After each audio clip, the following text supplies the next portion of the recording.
Okay, सो हम SST का geography का चैप्टर देख रहे हैं, minerals and energy resources. Okay, बहुत ही बेसिक सा चैप्टर है। ओके, जो हमने मिनरल्स की बात की थी साइंस के चैप्टर 4 में, कार्बन एंड इट्स कंपाउंड में। ओके, मिनरल्स, गैंग्स, ओके, वो जो ओर, ओके, आयरन ओर देखा था, मिनरल्स देखा था, फिर गैंग्स जो उसमें इम्प्योरिटीज होती है वो थोड़ा कंसेप्ट आएगा। At the same time energy resources मतलब जहाँ से हमें एनर्जी मिलती है। ओके, वही देखना है। बेसिकली एनर्जी रिसोर्सेज तो साइंस में भी बहुत बार आ चुका है। ओके, वही solar energy, wind energy, ocean energy, biogas energy, वही सब, मतलब जो हमारा रिन्यूएबल एनर्जी सोर्स है, नॉन कन्वेंशनल एनर्जी रिसोर्स है, उसके बारे में है। वेरी बेसिक, ओके, जो हम बहुत टाइम रिपीट हो गया है। सो इट्स लाइक ऐसा चैप्टर है कि तुम खुद भी पढ़ोगे तो ऐसा कुछ होगा नहीं कि तुम्हें डाउट रह जाए, बट हम अच्छे से डिस्कस कर लेते हैं। ओके, तो स्टार्ट करते हैं। सबसे पहले तो मिनरल्स। ओके, मिनरल्स क्या है? A homogeneous naturally occurring substances with definable internal structure। मतलब एक होमोजीनियस होता है। होमोजीनियस मतलब सब मटेरियल पूरा का पूरा एक जैसा होगा। जैसे कि ये एक मटेरियल है तो भाई ये पूरा का पूरा ऐसा नहीं यहाँ कुछ अलग मटेरियल है, यहाँ प्लास्टिक है, यहाँ आयरन है, यहाँ कॉपर है, यहाँ एल्यूमिनियम है, ऐसा नहीं है। पूरा एक ही मटेरियल का बनाया हुआ है, दैट इज होमोजीनियस। तो होमोजीनियस नेचुरली ऑकरिंग, हम लेबोरेटरी में बनाते नहीं है। Naturally occurring substances with definable internal structure, मतलब इंटरनल स्ट्रक्चर जो उसका होगा उसको तुम डिफाइन कर सकते हो, उसकी प्रॉपर्टी डिसाइड कर सकते हो, उसकी physical property and chemical property decide कर सकते हो कि भाई इसका मेल्टिंग पॉइंट ये होगा, बॉइलिंग पॉइंट ये होगा, इसकी मेलेबिलिटी इतनी होगी, ये इसके साथ ऐसी रिएक्टिविटी करेगा, लाइक दैट। तो मतलब इंटरनल स्ट्रक्चर तुमने क्या किया? डिफाइन किया, मतलब बताया। तो डिफाइनेबल, मेजरेबल, डिफाइनेबल होगा।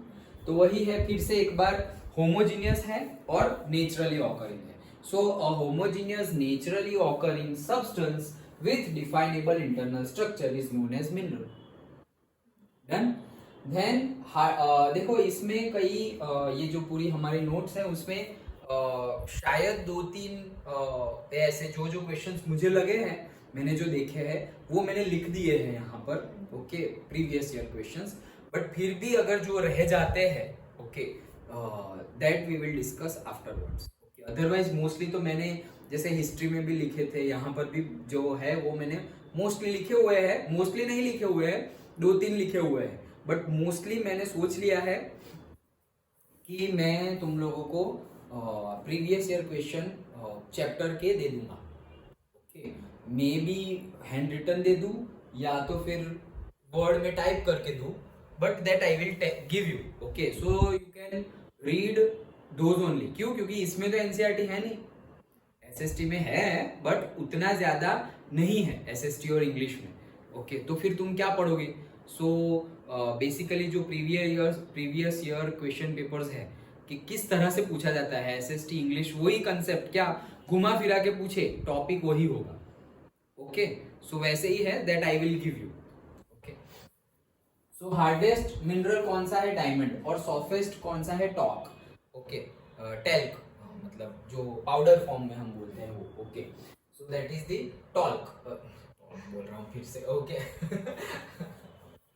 सो टेल्क, टेल्कम पाउडर ऐसे नहीं बोलते हम, like that. Rocks, so combination of the minerals. तो जो रॉक्स होते हैं वो कॉम्बिनेशन ऑफ द मिनरल होते हैं, मतलब बहुत ज्यादा मिनरल्स इकट्ठा हो गए तो वो क्या बन गया? रॉक बन गया। Then properties of the mineral, mineral की प्रॉपर्टीज, उसका कलर होता है, हार्डनेस होती है पर्टिकुलरली, क्रिस्टल फॉर्म्स होते हैं, लस्टर होते हैं, डेंसिटी उनकी होती है due to physical and chemical condition in which it is formed. मतलब ये सारी उसकी प्रॉपर्टीज है। क्या? कलर होगा।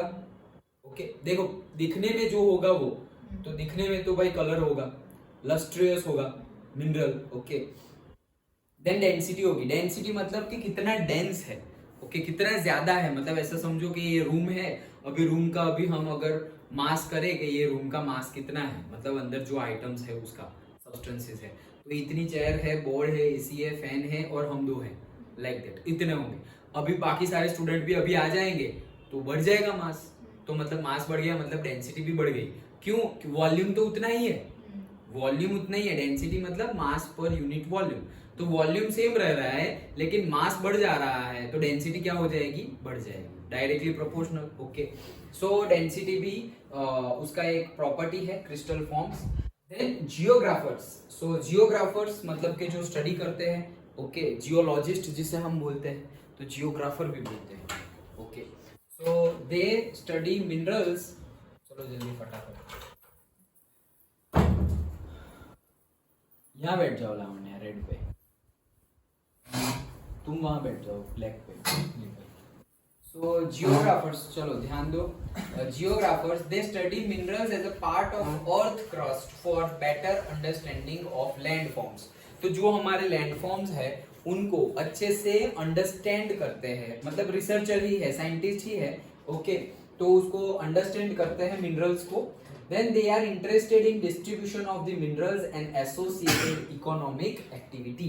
तो वो सब कुछ स्टडी करते हैं, क्यों, क्योंकि उनको they are interested in distribution of the minerals. ये जो मिनरल्स है उसके डिस्ट्रीब्यूशन में भी उनका इंटरेस्ट होता है। मतलब सपोज कोल माइन है तो दैट डज नॉट मीन कि सपोज बेंगलुरु में कोल माइन है और से गोल्ड माइन है तो पूरा का पूरा गोल्ड बेंगलुरु का हो गया, मतलब कर्नाटका का हो गया, फिर पूरा इंडिया क्या करेगा। तो ओके, तो वो हमने जियोग्राफी के पहले जो चैप्टर्स देखे थे उसमें भी देखा था कि कोल है और उसका इक्वल डिस्ट्रीब्यूशन करना पड़ता है। क्यों, क्योंकि इंडिया है, कई एक जगह गोल्ड ज्यादा है, कई जगह पे कोल ज्यादा है, कई जगह पे मिनरल्स ज्यादा है, मतलब कि मेटल्स ज्यादा मिलते हैं। अंडरस्टूड? ओके, तो उसका डिस्ट्रीब्यूशन भी करना पड़ेगा and associated economic activities distribution करेंगे, उसके अकॉर्डिंगली इकोनॉमिक एक्टिविटीज भी होगी। Okay, so they are the geographers. ये सारा ग्लॉसरी टाइप है। ओके, तो वो जियोग्राफर्स है। देन जियोलॉजिस्ट, बहुत कम डिफरेंस है उनमें। ओके, लेकिन देखो ये जियोग्राफर्स है वो मिनरल अर्थ क्रस्ट के बारे में स्टडी कर रहे हैं। ओके, अर्थ क्रस्ट पे से जो मिनरल मिल रहे हैं उनके बारे में स्टडी कर रहे हैं। जियोलॉजिस्ट ज्यादा डीप जाते हैं, जियोग्राफर ज्यादा डीप नहीं जाते। जियोग्राफर ऐसे अर्थ क्रस्ट है, मतलब कि जहां हम वॉक करते हैं तो वहां से थोड़ा बहुत, मतलब 1 फीट 2 फीट 10 फीट गए अंदर। जियोलॉजिस्ट बहुत अंदर खुदाई करते हैं। Okay, so they study the formation of the minerals, their age and the physical and chemical composition। Okay, तो डिफरेंस क्या है? मेनली डिफरेंस मैंने जो तुम्हें बताया कि जो जियोग्राफर्स होते हैं दोनों ही अर्थ के ऊपर, जो अर्थ की स्टडी करते हैं, अर्थ की मतलब लैंड की। ओके, बट जो जियोग्राफर्स है वो क्या है, वो ऊपर ऊपर का अर्थ क्रस्ट का ही सिर्फ स्टडी करते हैं, उसमें जो अर्थ क्रस्ट में जो मिनरल्स है उसका। लेकिन जो जियोलॉजिस्ट है वो थोड़ा डीप डाउन जाते हैं, जहां तक जा सकते हैं, पूरा कोर तक तो जा नहीं सकते due to temperature, high temperature, but जहां तक जा सकते हैं वहां डीप डाउन जाते हैं, वहां फिजिकल स्ट्रक्चर, केमिकल कंपोजिशन सब कुछ अंडरस्टैंड करते हैं। वो कौन होते हैं? जियोलॉजिस्ट। एंड ओर क्या है? So accumulation of the minerals mixed with other elements, that is ore. Ore means what? Mineral तो है ही, लेकिन मिनरल किसी ना किसी और के साथ जुड़ गया है, जिसको हम जनरली इंप्योरिटीज और गैंग्स बोल देते हैं कि भाई ये आयरन ओर है, तो आयरन ओर है मतलब उसमें सबसे ज्यादा क्या होगा? आयरन। बट क्या 100% आयरन है? बोले नहीं, 70% है, 80% है, 90% है, 99% है, लेकिन 100% नहीं है। तो वो हो गया ओर। समझ में आ गया? पहले से फिर से क्या, पहले तो हमने मिनरल्स देखा। ओके, सो उसके बाद rocks, properties of the minerals, geographer, geologist and ore के बीच में क्या डिफरेंस है, that we have seen. Done? Okay, now जो क्वेश्चन बनता है वो कि पूछा भी गया है प्रीवियस ईयर्स में कि ये पॉइंट याद रखने हैं तुम्हें, 5 मार्क में पूछा जा सकता है। ऑकरेंस ऑफ द मिनरल्स, कि ये जो मिनरल्स है वो कैसे बनते हैं, ऑकरेंस मतलब बनना। ओके, तो मिनरल्स कैसे बनते हैं? पहला, इन igneous and metamorphic rocks minerals may occur in cracks। Okay, तो igneous और metamorphic जो डिफरेंट टाइप के रॉक्स होते हैं उसमें minerals may occur in the cracks, crevices, joints और faults। तो ये सारी की सारी ये जो टर्मिनोलॉजी है, cracks, crevices, joints and faults, ये सब क्या है? जमीन के अंदर हुई अलग अलग जगह पर अलग अलग टेम्परेचर और प्रेशर वाली लोकेशन है। ओके, जमीन के अंदर मतलब इनसाइड। ओके, अंदर जाएंगे तो मतलब ऐसा समझो कि एक लेयर है यहाँ, ये ऐसे यहाँ है, हम चल रहे हैं, मतलब यहाँ हम रह रहे हैं, फिर यहाँ तक लेवल है और फिर यहाँ पर मिट्टी ही नहीं है, गैप हो गया है, ओके। और फिर उसके बाद वापस यहाँ पे मिट्टी है, तो यहाँ जहाँ पे मिट्टी नहीं है वहां पे कुछ ना कुछ तो होगा भाई, वैक्यूम थोड़ी होगा। तो वहां पे कोई पर्टिकुलर गैस होगा, कोई पर्टिकुलर ऑयल होगा, ओके, कोई फॉसाइल होगा, कुछ ना कुछ वहां पे पड़ा है, इसलिए वो गैप आ गया है कंटिन्यूअसली। वो जो लैंड है, जो सॉइल है, वो वहां पर नहीं है। वो जो रॉक्स है, सपोज यहाँ तक का सॉइल है, फिर उसके बाद जो रॉक्स आते हैं वो रॉक्स भी कंटिन्यूएशन में नहीं है। मतलब जैसे हम क्रैक्स बोले तो हम ऐसा बोलते हैं कि भाई यहाँ पे क्रैक आई है, ओके। क्रैक आई है मतलब क्या, कि दीवार है यहाँ पे, ऐसा समझ, इसको ही क्रैक बोलते हैं कि भाई ये क्रैक है। मतलब क्या, ये कंटिन्यूअस नहीं है, ये क्रैक है, ये क्रैक है। मतलब क्रैक इन द सेंस बीच में एक होलो जगह है, वो होलो जगह में दूसरा मटेरियल है जो कंटिन्यूअसली है, वो मटेरियल नहीं है। मतलब सपोज कंटिन्यूअसली इग्निशियस रॉक है तो वो नहीं है, बीच में कहीं पे होलो जगह है, वहां पे बीच में आ गया है मिनरल्स, वहां पे बीच में आ गया है गैस, वहां पे बीच में आ गया है कोई भी ऑयल, पेट्रोलियम, फोसाइल, कुछ भी आ गया है। पानी भी आ सकता है ना, पानी है भाई नीचे, गर्म पानी, ओके। मतलब गर्म इन द सेंस पानी है, बट ड्यू टू टेम्परेचर वो क्या हो जाता है, गर्म हो जाता है। Understood, okay. तो ये सारे वर्ड्स उसी के रिलेटेड है, सब में थोड़ा डिफरेंस है। Cracks, crevices, joints and faults.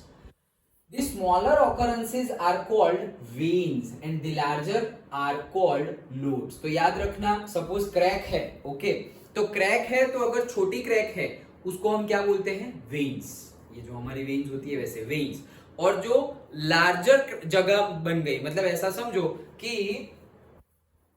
ये कंटिन्यूअसली सॉइल है, ये क्रैक है, ऐसा समझो, यहाँ कुछ मटेरियल भर गया, ओके, तो उसको हम क्या बोलेंगे, वेन्स। और इतनी बड़ी क्रैक हो गई कि मतलब यहाँ है और ये पूरा गैप आ गया और यहाँ पे कुछ भर गया है, तो यहाँ जो मटेरियल होगा उसको हम क्या बोलेंगे, lodes, okay. Lodes, LODES, lodes, understood, okay. So क्या है कि जो लार्जर है उसको लोड्स बोलते हैं और जो छोटा होता है उसको वेन्स बोलते हैं, ओके। चलो, copper, zinc, lead and tin are obtained from the veins and lodes. तो कौन कौन वेन्स एंड लोड्स में से मिलते हैं हमें, okay. So copper, zinc, lead and tin are obtained from the veins and lodes. याद रह गया पहला पॉइंट, क्या है, जो हमारे इग्निशियस और मेटामॉर्फिक रॉक्स है, ओके, दोनों अलग अलग टाइप के होते हैं, डिफरेंट हाइट पे होते हैं, ओके। उतना डिटेल में हमें नहीं जाना, हमें सिर्फ वर्ड बोल देना है, अदरवाइज वो तो हमने 5th क्लास 7th क्लास में भी देखा है, 10th में भी जियोग्राफी में देखो तुम, बुक जो स्टार्ट होती है आगे आगे चैप्टर में ही हमें पहले बता दिया जाता था, 9th में भी और उसमें भी, कि भाई ये ओर है सबसे बीच में, ये अर्थ क्रस्ट है, उसके नीचे का सपोज रॉक्स है, फिर थोड़े मेंटल रॉक्स है, मतलब बड़े बड़े रॉक्स है, लाइक दैट। वैसे स्ट्रक्चर देखा है ना, ऐसे राउंड स्ट्रक्चर आता था, याद हो तो, okay. So that is the thing. तो इग्नियस एंड मेटामॉर्फिक रॉक्स है और उसके बीच में मिनरल्स में ऑकर, ओके। तो वो जो इग्निशियस और मेटामॉर्फिक रॉक है उसके बीच में मिनरल्स ऑकर होते हैं, और कहाँ पे जो जगह होती है वो डिफरेंट जगह होती है, जिनका नाम है क्रैक्स है, क्रीवाइसिस है, जॉइंट्स है एंड फॉल्ट्स। और जो छोटी जगह होती है, द स्मॉलर ऑकरेंसेस जो होती है आर कॉल्ड वेन्स, लार्जर होती है वो क्या होती है, लोड्स। और zinc, lead, tin, okay, copper, वो सब वहां वेन और लोड्स में से मिलता है। सेकंड, सेडिमेंट्री रॉक्स, ये इग्निशियस और मेटामॉर्फिक रॉक के लिए था। अब sedimentary rocks, a number of minerals occur in beds और लेयर्स। तो यहाँ पर मिनरल्स कैसे होते हैं, पूरे के पूरे बेड और लेयर में होते हैं। यहाँ पर कैसे बीच में कहीं पर भी थे, ओके। वेन्स और लोड्स छोटी क्वांटिटी होती है, और बेड्स मतलब पूरा ऐसे हॉरिजॉन्टली फैला हुआ है। हाँ बोलो, SN। So, in sedimentary rocks, a number of minerals occur in beds or layers.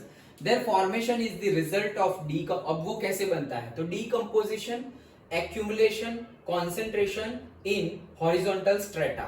Coal and some form of iron ore are formed this way. तो horizontal strata मतलब क्या, कि ऐसा समझो कि एक पहाड़ है, ओके, और उसके ऊपर आ गया है बहुत ज्यादा मिनरल्स, ऊपर है, मतलब पहाड़ के ऊपर, मतलब माउंटेन पे मिनरल है ही, लेकिन माउंटेन नीचे से मतलब क्रैक हो रहा है, थोड़ा नीचे जा रहा है, उसकी हाइट कम हो रही है और क्रैक भी हो रहा है, लैंडस्लाइड हो रही है, कुछ ना कुछ हो रहा है। तो ये जो हॉरिजॉन्टल लेयर है वो धीरे धीरे क्या हो रहा है, नीचे आ रहा है, और ऊपर से वापस नया डिपोजिशन होता जा रहा है, मतलब धूल, मिट्टी, कहीं कहीं से छोटे छोटे पत्थर उड़ के आ गए, ओके, हवा में, जब टॉर्नेडो होगा तब की बात है, ये जनरल की बात नहीं है, जो बहुत ज्यादा मतलब जहाँ पे रेसिडेंशियल एरिया है ही नहीं, माउंटेन्स ही माउंटेन्स है, जंगल ही जंगल है, वहां पे ऐसे छोटे छोटे पत्थर भी उड़कर आ गए और फिर एक जगह इकट्ठा हो गए तो वो रॉक बन गए, रॉक फिर माउंटेन का रूप ले लेता है धीरे धीरे। तो वो जो हॉरिजॉन्टल लेयर है मिनरल्स का, ओके, उसके ऊपर भी डिपोजिशन होने लगा, डिपोजिशन के बाद भी और भी एक्यूमुलेशन होने लगा, और धीरे धीरे धीरे ये जो हॉरिजॉन्टल लेयर है वो क्या होने लगा, नीचे आने लगा। तो ये जो हॉरिजॉन्टल लेयर है उसी को स्ट्रेटा बोलते हैं, ओके। तो ये धीरे धीरे क्या हो गया, नीचे आ गया। अब हम बोलेंगे कि ये जो माउंटेन है उसके अंदर मिनरल है। हम सोचेंगे कि माउंटेन के अंदर मिनरल कैसे गया, कोई रखने गया था और आसपास से फिर बंद कर दिया, नहीं, वो तो बीचों बीच सपोज टॉप पर है, ओके, अब टॉप पर है, यहां पर है, अब धीरे धीरे धीरे क्या हो रहा है, वो नीचे भी जा रहा है उसका लेयर, ऐसा जरूरी नहीं है कि नीचे ही जाएगा, ज्यादातर नीचे जाएगा, लेकिन बहुत ज्यादा हवाएं चल रही है तो उड़ उड़ के दूसरी जगह भी चला जाएगा। दैट मीन्स यहां पर है, अब एक्यूमुलेशन डिपोजिशन सब कुछ होता रहेगा, ये बीच में आएगा और उसके ऊपर एक लेयर बनते जाएंगे, लेयर बनते जाएंगे। तो ये है, इसके ऊपर बहुत सारे ऐसे लेयर बन गए। अब माउंटेन ऐसा है, ओके, दो वो जो पर्टिकुलर मिनरल्स है वो माउंटेन के बीचों बीच चला जाए। पर्टिकुलर फिजिक्स 11th-12th की फिजिक्स में तो पर्टिकुलर क्वेश्चन आते हैं कि भाई माउंटेन का शेप ऐसा ही क्यों होता है, ओके, तो उसका रीजन यही है, माउंटेन का शेप ऐसे ही क्यों होता है, तो उसका रीजन क्या है कि उसके ऊपर फोर्स बढ़ जाता है, मतलब कि यू कैन से फोर्स बढ़ जाएगा, एरिया फोर्स उतना ही, मतलब प्रेशर सपोज बढ़ गया, ओके, प्रेशर बढ़ गया तो प्रेशर का फॉर्मूला होता है फोर्स बाय एरिया। तो या तो फोर्स कम करना पड़ेगा या फिर एरिया के साथ कुछ चेंज करना पड़ेगा। तो एरिया जो छोटे एरिया पे ज्यादा फोर्स लग रहा था, इसके बगैर ज्यादा एरिया पे वही सेम फोर्स लग रहा है, तो प्रेशर की क्वांटिटी कम हो जाएगी, ओके। तो वो सब है डीप स्टडी, थोड़ा बहुत, बट 10th के लेवल पे हमारा ये है। तो हॉरिजॉन्टल स्ट्रेटा, कोल और दूसरे आयरन के फॉर्म्स जो होते हैं वो इस तरह से मिलते हैं हमें। डन। तो पहला याद रखना, इग्नियस एंड मेटामॉर्फिक रॉक्स में जो होता है वो, उसके एग्जांपल्स। दूसरा जो हमारे सेडिमेंट्री रॉक्स है वो, ओके, और उसके एग्जांपल्स कोल एंड से some form of iron. Another group of sedimentary rock, sedimentary rock का दूसरा group include gypsum, potash salt and sodium salt. These are formed as a result of evaporation process, especially in arid regions. तो जो arid region है जहाँ पे बहुत ज्यादा fertile soil नहीं है, ओके, वो सब देख लिए हम, arid and all soil के टाइप भी। तो जो एरिड रीजन है वहां पर जो इवापोरेशन प्रोसेस होती है वहां पर ये बनता है another group of sedimentary rocks, जिसमें जिप्सम, पोटैश और सोडियम के सॉल्ट होते हैं, ओके, दैट्स इट, अंडरस्टूड। तो सेडिमेंट्री ग्रुप का ही टाइप है, मतलब सेडिमेंट्री रॉक, उसमें कोल और आयरन और आया था, आयरन के मिनरल्स आए थे। अब सेडिमेंट्री रॉक में ही दूसरी जो ग्रुप है, सेडिमेंट्री रॉक का ही दूसरा ग्रुप है, वहां पर हमने क्या बोला कि जिप्सम है, पोटाश है, सोडियम सॉल्ट है, वो सब मिल जाएगा। कहाँ होगा जनरली, जहां पे इवापोरेशन होगा, in the arid region, okay. Another mode of formation of minerals is the decomposition of the surface rocks, मतलब कि जो rocks है उसका decomposition होगा, मतलब टूट टूट के वो क्या हो जाएंगे, छोटे छोटे हो जाएंगे। and removal of soluble constituents leaving a residual mass of weathered material containing ores, bauxite is formed this way. so दूसरा एक minerals होता है, वो कैसे होता है, decomposition हो जाता है, मतलब कि एक रॉक है वो, उसका डिकम्पोजिशन होगा। डिकम्पोजिशन रिएक्शन हमने केमिस्ट्री में भी देख ली है, मतलब कि टूटता रहता है, तो वो टूटता है और लास्ट में जो बाकी रहता है और, okay, that is our desired ore. और जो हमारा बॉक्साइट होता है, ओके, बॉक्साइट वो पर्टिकुलर ओर बोलेंगे, फिर एल्यूमिनियम भी मिलेगा उसमें से, ओके। सो वो इस तरह से हमें मिलता है, ओके, मतलब कि डिकम्पोजिशन याद रखो, यहाँ पे क्या याद रखना है, डिकम्पोजिशन हो रहा है, उससे हमें एल्यूमिनियम मिलता है। Next, certain minerals occurs as alluvial deposits in sands of valley floors and base of hills. तो भाई बहुत ज्यादा वैली हो, मतलब वैली हो और हिल्स हो, माउंटेन्स हो, उसके बेस पर ये एल्यूवियल डिपॉजिट हमें मिलेगा, okay. These deposits are called placer deposits and contain minerals which are not corroded by water. तो ये जो डिपॉजिट्स होती है, जो एल्यूवियल डिपॉजिट होती है, जनरली कहाँ होती है, माउंटेन के बेस में। इसीलिए देखो हिमालय के बेस में हमारी एल्यूवियल सॉइल सबसे ज्यादा वहीं पे है। हमने देख लिया एल्यूवियल सॉइल कहाँ होता है, तो यूपी वाला जो रीजन है पूरा गंगा यमुना प्लेन, ओके, वही सबसे ज्यादा कौन सी है, एल्यूवियल सॉइल मिलती है। सो एल्यूवियल जो होते हैं मिनरल्स डिपॉजिट, वो भी वही होते हैं, जनरली कहाँ होते हैं, तो माउंटेन एंड वैली के पास। एंड इसको प्लेसर डिपॉजिट्स भी बोलते हैं, याद रखना इसका दूसरा नाम। और ये वाटर के द्वारा, मतलब वाटर से कोरोड नहीं होता। क्यों? क्योंकि वैली और माउंटेन में तो भाई पानी तो होगा ही ना, ओके, माउंटेन और वैली में पानी तो होगा ही, रिवर्स तो होगी ही। वहां की बात कर रहे हैं, हिमालय की बात कर रहे हैं, तो पानी तो होगा। अगर पानी होगा और वो खराब हो गए तो फिर मिलेगा ही नहीं, लेकिन हमें मिलता है, दैट मीन्स उसका कोरोजन नहीं होता है। Gold, silver, tin, platinum are this type of minerals. तो gold, silver, tin and platinum, देखो सारे महंगी महंगी है, okay, gold, silver, platinum and tin, वो सब कुछ ऐसे मिलता है। Done, okay. And last but not the least, oceans contain vast quantity of minerals. Ocean के अंदर भी, मतलब समझो कि हम यहाँ पर है सॉइल लेवल, फिर यहाँ पर है ओशन, ओके, तो ये धीरे धीरे सॉइल लेवल जाएगा जाएगा जाएगा और यहाँ, ओके, इसलिए रिवर सारी बहेगी सॉइल लेवल पे और फिर ओशन से मिल जाएगी। अब ये जो ओशन है, ऐसा समझो कितने किलोमीटर का ओशन है, कितने किलोमीटर का ये ओशन है, ये ओशन की भी सॉइल आ जाए, मतलब उसका बेस आ जाए, ओशन का बेस आ जाए after several and several kilometres, वो बेस में अब तो मिट्टी आ गई, मतलब पूरा पानी, ओशन तो खत्म हो गया। ऐसा समझो कि ऊपर ओशन है और हम ओशन के अंदर है, तो ये ओशन के अंदर आया है, अब ये फ्लोर है, मतलब क्या, यह ग्राउंड आ गया। अब इसके नीचे तो वापस सॉइल ही होगी, ओके, तो सोचो कि ये जो सॉइल है उसके नीचे भी बहुत सारे वो जो हमने देखे क्रैक्स और क्रिवाइसिस और से फॉल्ट्स, जॉइंट्स, वो सब होंगे, ओके। अब वो होंगे तो वहां पर भी वेन्स होंगे, लोड्स होंगे और डिफरेंट डिफरेंट सेडिमेंट्री रॉक्स होंगे, इग्नियस मेटामॉर्फिक रॉक्स होंगे, सब कुछ होगा वहां पर भी। जैसे सॉइल में होता है वैसे ओशन के नीचे भी वैसा ही होगा। तो वहां पर भी हमें मिलता है जनरली ऑयल, हमें और नेचुरल गैस हमें ऐसे मिलता है, ओके।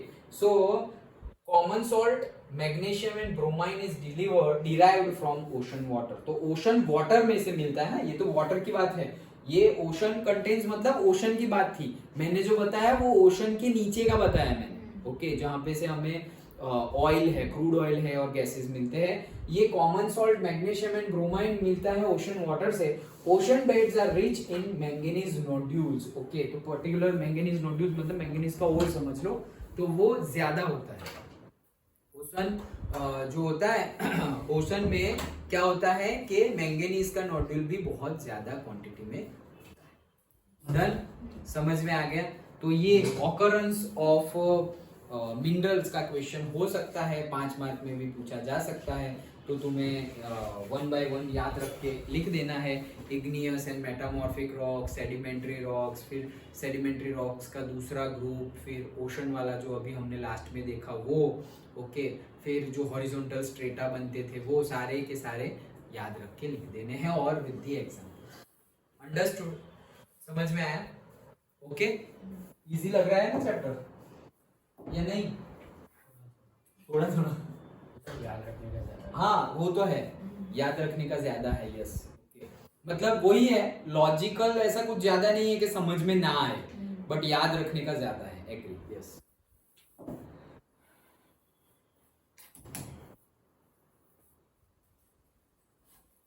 अब इनमें हम देखते हैं 1 by 1 ferrous and non ferrous minerals को हमने टाइप्स बना दिए, एक है फेरस और दूसरा है नॉन फेरस। तो पहले फेरस मिनरल्स देखते हैं। आयरन ओर, तो आयरन का ओर लेंगे, it is basic material and backbone for industrial development. तो बहुत ज्यादा बेसिक मटेरियल है आयरन का ओर और इंडस्ट्रियल डेवलपमेंट का भी बैकबोन है वो। India is endowed with fairly abundant resources of iron ore, मतलब कि एंडोड मतलब हमें भी बहुत ज्यादा नेचर से ऐसा समझो आशीर्वाद मिला है कि भर भर के आयरन ओर हमारे पास है। So that is very good for India, okay. So ये दो हमारे जनरल सेंटेंस लिखे थे। नाउ मैग्नेटाइट एंड हीमेटाइट, उसके टाइप। तो देखो मैग्नेटाइट किसे बोलेंगे, iron content is high to 70% finest iron ore, मतलब 70% फाइनेस्ट आयरन ओर हो तो उसे हम क्या बोलेंगे, मैग्नेटाइट, ओके। और iron content is in between 50 to 60%, उसको बोलेंगे हम हीमेटाइट। सो मैग्नेटाइट मतलब अप टू 70% और 70 से ज्यादा भी हम बोल सकते हैं, और हीमेटाइट मतलब 50 to 60%। एक्सेलेंट मैग्नेटिक प्रॉपर्टीज, नाम के अकॉर्डिंगली मैग्नेटाइट मतलब उसकी मैग्नेटिक प्रॉपर्टी अच्छी होती है। जैसे हम बोलते हैं कि मैग्नेट को कौन अट्रैक्ट करता है, आयरन। ओके, बट अगर एक मैग्नेट है और उसके सामने दो आयरन रखे हुए हैं, एक मैग्नेटाइट और एक हीमेटाइट, तो कौन सा जल्दी आ जाएगा, magnetite. Okay, most important in terms of quantity used. Okay, तो हीमेटाइट है, उसकी क्वांटिटी कितनी हम यूज करते हैं वहां पर, मतलब कि पर्टिकुलर आयरन और होता है, उसमें से हमने कितना यूज किया, मतलब जो आयरन बनाया तो उसमें आयरन कितना है और इम्प्योरिटीज कितनी है, वो सब हमें कैलकुलेट करना पड़ेगा। इसीलिए लिखा हुआ है कि most important in terms of quantity use, कितनी क्वांटिटी में यूज करना है उसमें ये इंपॉर्टेंट है। So major iron ore belts, don't remember as like map question I will tell you afterwards. Okay, तो मैप में जो याद रखना है वो भी CBSE ने पर्टिकुलर बता ही दिया है कि इतनी ही चीजें याद रखनी है। ओके, तो पूरा मैप के लिए याद मत रखना, हाँ थियरी के लिए तो याद रखना ही पड़ेगा, कोई चॉइस नहीं है हमारा। ओके, सो यस, बहुत ज़्यादा चीज़ें आएगी याद रखने के लिए, हिस्ट्री में कम आएगी, इकोनॉमिक्स में आएगी, सिविक्स में भी कम आएगी, इकोनॉमिक्स और जियोग्राफी में याद रखने की चीज़ें ज़्यादा है। हिस्ट्री में डेट्स और वो सब है लेकिन इतना ज़्यादा नहीं है, you can manage it. So major iron belts कहाँ कहाँ पर है, ये भी एक 2 मार्क में क्वेश्चन पूछा जाता है। Okay, so major iron belts कहाँ कहाँ पर है, आयरन बेल्ट्स मतलब कि कहाँ पाया जाता है।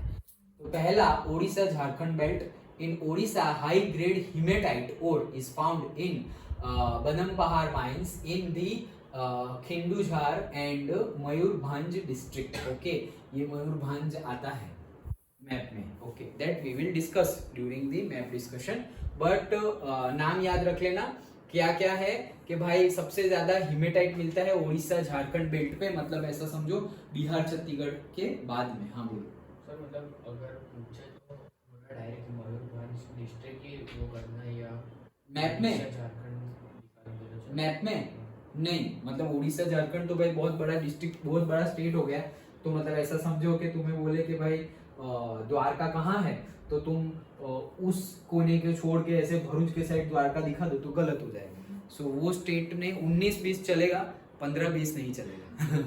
ओके, सो पर्टिकुलरली उसके आसपास का होना चाहिए, एग्जैक्ट तो हम नहीं ड्रॉ कर सकते बट आसपास का होना चाहिए। Okay, so that we will discuss during that, but नाम यहाँ पर याद रख लो एटलीस्ट कि उड़ीसा झारखंड बेल्ट है, वहां पे हीमेटाइट पाया जाता है हाई क्वालिटी का। एंड कहाँ कहाँ, तो Badampahar mines and in the Keonjhar and Mayurbhanj district. Okay, दूसरा Durg Bastar Chandrapur belt lies in the Chhattisgarh and Maharashtra. तो देखो पहले तो जब भी जियोग्राफी करो तो इंडिया का मैप याद होना चाहिए। ओके, तो यूपी, बिहार, देन जो हमने बोला कि उड़ीसा झारखंड। ओके, तो झारखंड और फिर लास्ट में उड़ीसा। ओके, तो वो वाला आ गया।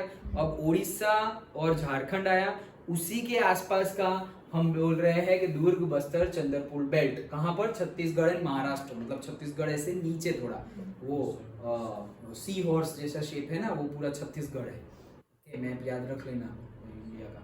ओके, तो ऐसे सी हॉर्स जैसा शेप है, वो छत्तीसगढ़ है, और हाँ ईस्ट साइड, और उसके साइड में ही जो है एमपी, और फिर उसके साइड में महाराष्ट्र, लाइक दैट।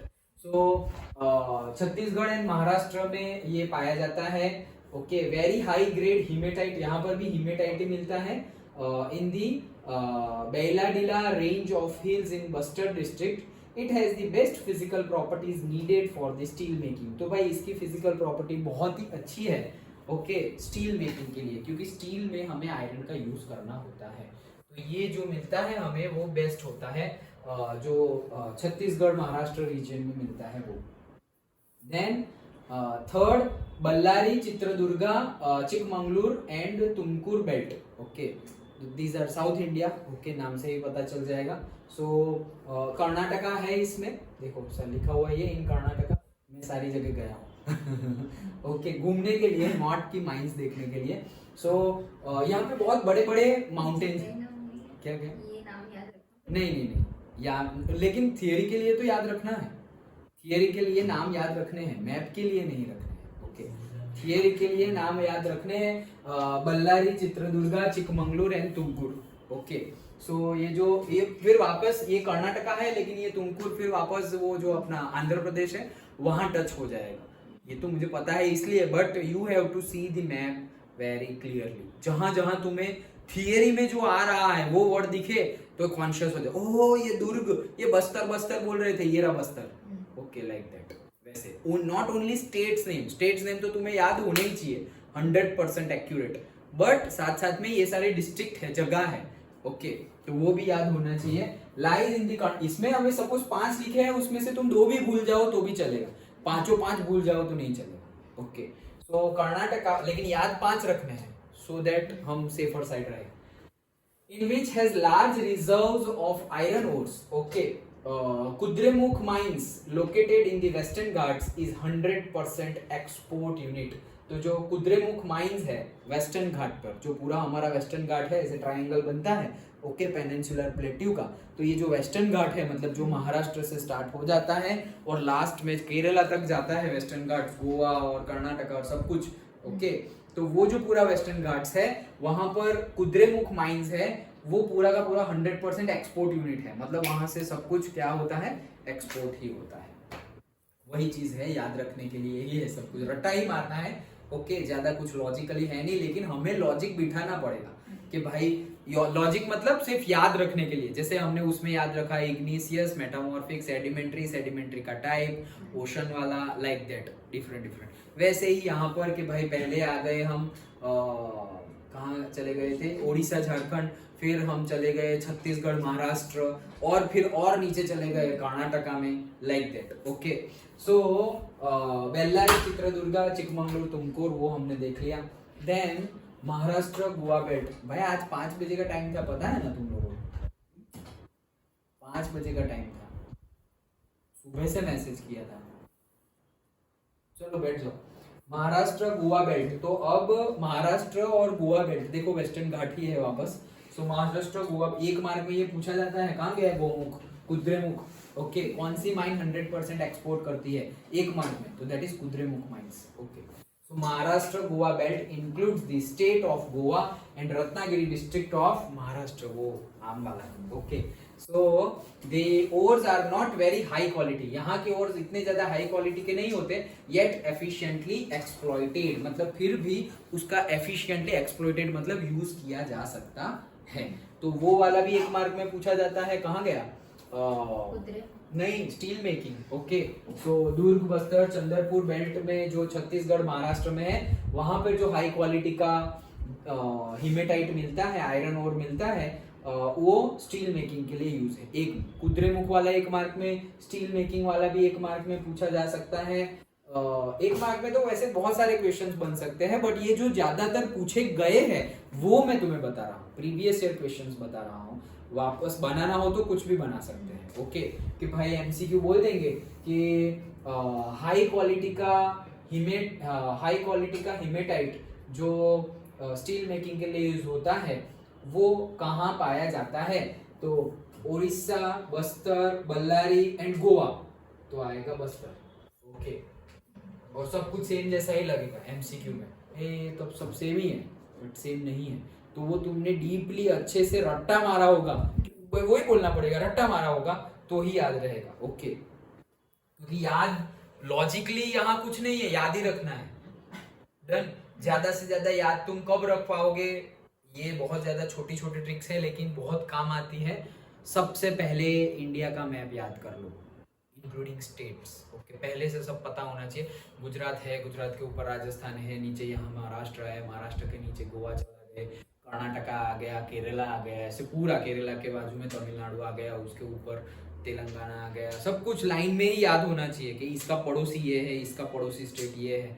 ओके, ये पहला स्टेप हुआ। दूसरा स्टेप, अब लेकर बैठो, अगर टाइम हो तो, अभी है, अभी बैठ सकते हो। ओके, बट आफ्टर 5th और 10th जनवरी नहीं बैठ सकते, तो अभी से अच्छा हुआ हम अभी डिस्कस कर रहे हैं कि एटलीस्ट जहां जहां तुम्हें मैप, एटलीस्ट जो बुक है, बुक में हमारे जो इमेज है वो इमेज देखो। ओके, क्योंकि सारे नहीं पूछे जाएंगे, बुक में सारे हैं। लाओ एक मिनट दिखाता हूं। देखो जैसे कि हमें ये गिवन है इंडिया इंपॉर्टेंट मिनरल्स। ओके, अब इंडिया इंपॉर्टेंट मिनरल्स है, क्या क्या है? आयरन ओर का बताया गया है, उसकी फील्ड, उसके mines, export imports, manganese, bauxite and mica कहाँ कहाँ मिलते हैं वो। तो एटलीस्ट तुम ये जो बुक में हमारा इंडिया का मैप है वो सब देखो, not map point of view. Map point of view अलग है, उसमें सिर्फ तुम्हें कोई कोई ही याद रखना है कि भाई चंद्रपुर बेल्ट दिखाओ। ओके, वो कहाँ गया? मयूरभंज, मयूरभंज दिखाओ, लाइक दैट। तो वहां पे बहुत कम है, मतलब ऐसा समझो कि फुल मार्क्स लेने हैं, वो 4-5 मार्क्स तो छोड़ने ही नहीं है मैप के। ओके, मतलब 4-5 मतलब इंक्लूडिंग हिस्ट्री का मैप। ओके, इसके ही 4-5 नहीं हो जाएंगे। सो बट डिट्टो पूछे जाएंगे, तो वो तो बैठे डिट्टो आ ही गए हमारे। ओके, तो मतलब तुम्हें प्रिपरेशन तो सपोज 75 मार्क्स की बाकी है, ऐसे लाइक दैट। अब क्या कर सकते हो कि ये जो बुक में गिवन है एटलीस्ट तुम ध्यान से देखो कि भाई अच्छा ये जो ट्रायंगल है वहां पे देखते हैं, यहाँ पे स्टार लगाया गया है। तो स्टार में क्या क्या है भाई? बेवार है, अजमेर है, बस ऊपर तो 2 ही स्टार है, तो बेवार और अजमेर। फिर एटलीस्ट तुम्हें पता चलेगा कि भाई अजमेर राजस्थान में है, बेवार राजस्थान में, उतना तो पता चलेगा। ओके, देन वो माइका का था। फिर ये गया है, गया में भी एक स्टार है, गया मतलब बिहार। कहाँ था? अभी इंग्लिश में हमने गया पढ़ा, किस चीज में पढ़ा था? गौतम बुद्धा के केस में, यस। फिर अलग अलग ऐसी जगह है, अमरकंटक है मध्य प्रदेश में, कटनी है, ओके, सुंदरबाग है, मयूरभंज है, ये सब सब। तो ये जो भी गिवन है बुक में, जो गिवन है उसको सिर्फ देखो, मैप पॉइंट ऑफ व्यू याद मत रखो, लेकिन सिर्फ देखो। ये देखोगे उसकी हेल्प से थियरी लिख पाओगे तुम, उसकी हेल्प से क्या लिख पाओगे? थियरी लिख पाओगे।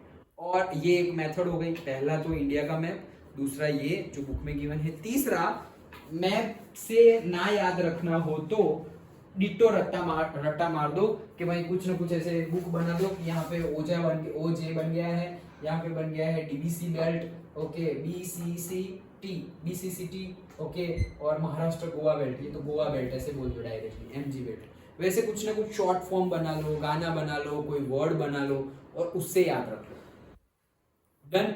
ओके, मैप इज डिफरेंट, वो नहीं अभी, बट इंडिया का मैप तुम्हें आता होगा तो तुम थियरी अच्छे से लिख पाओगे।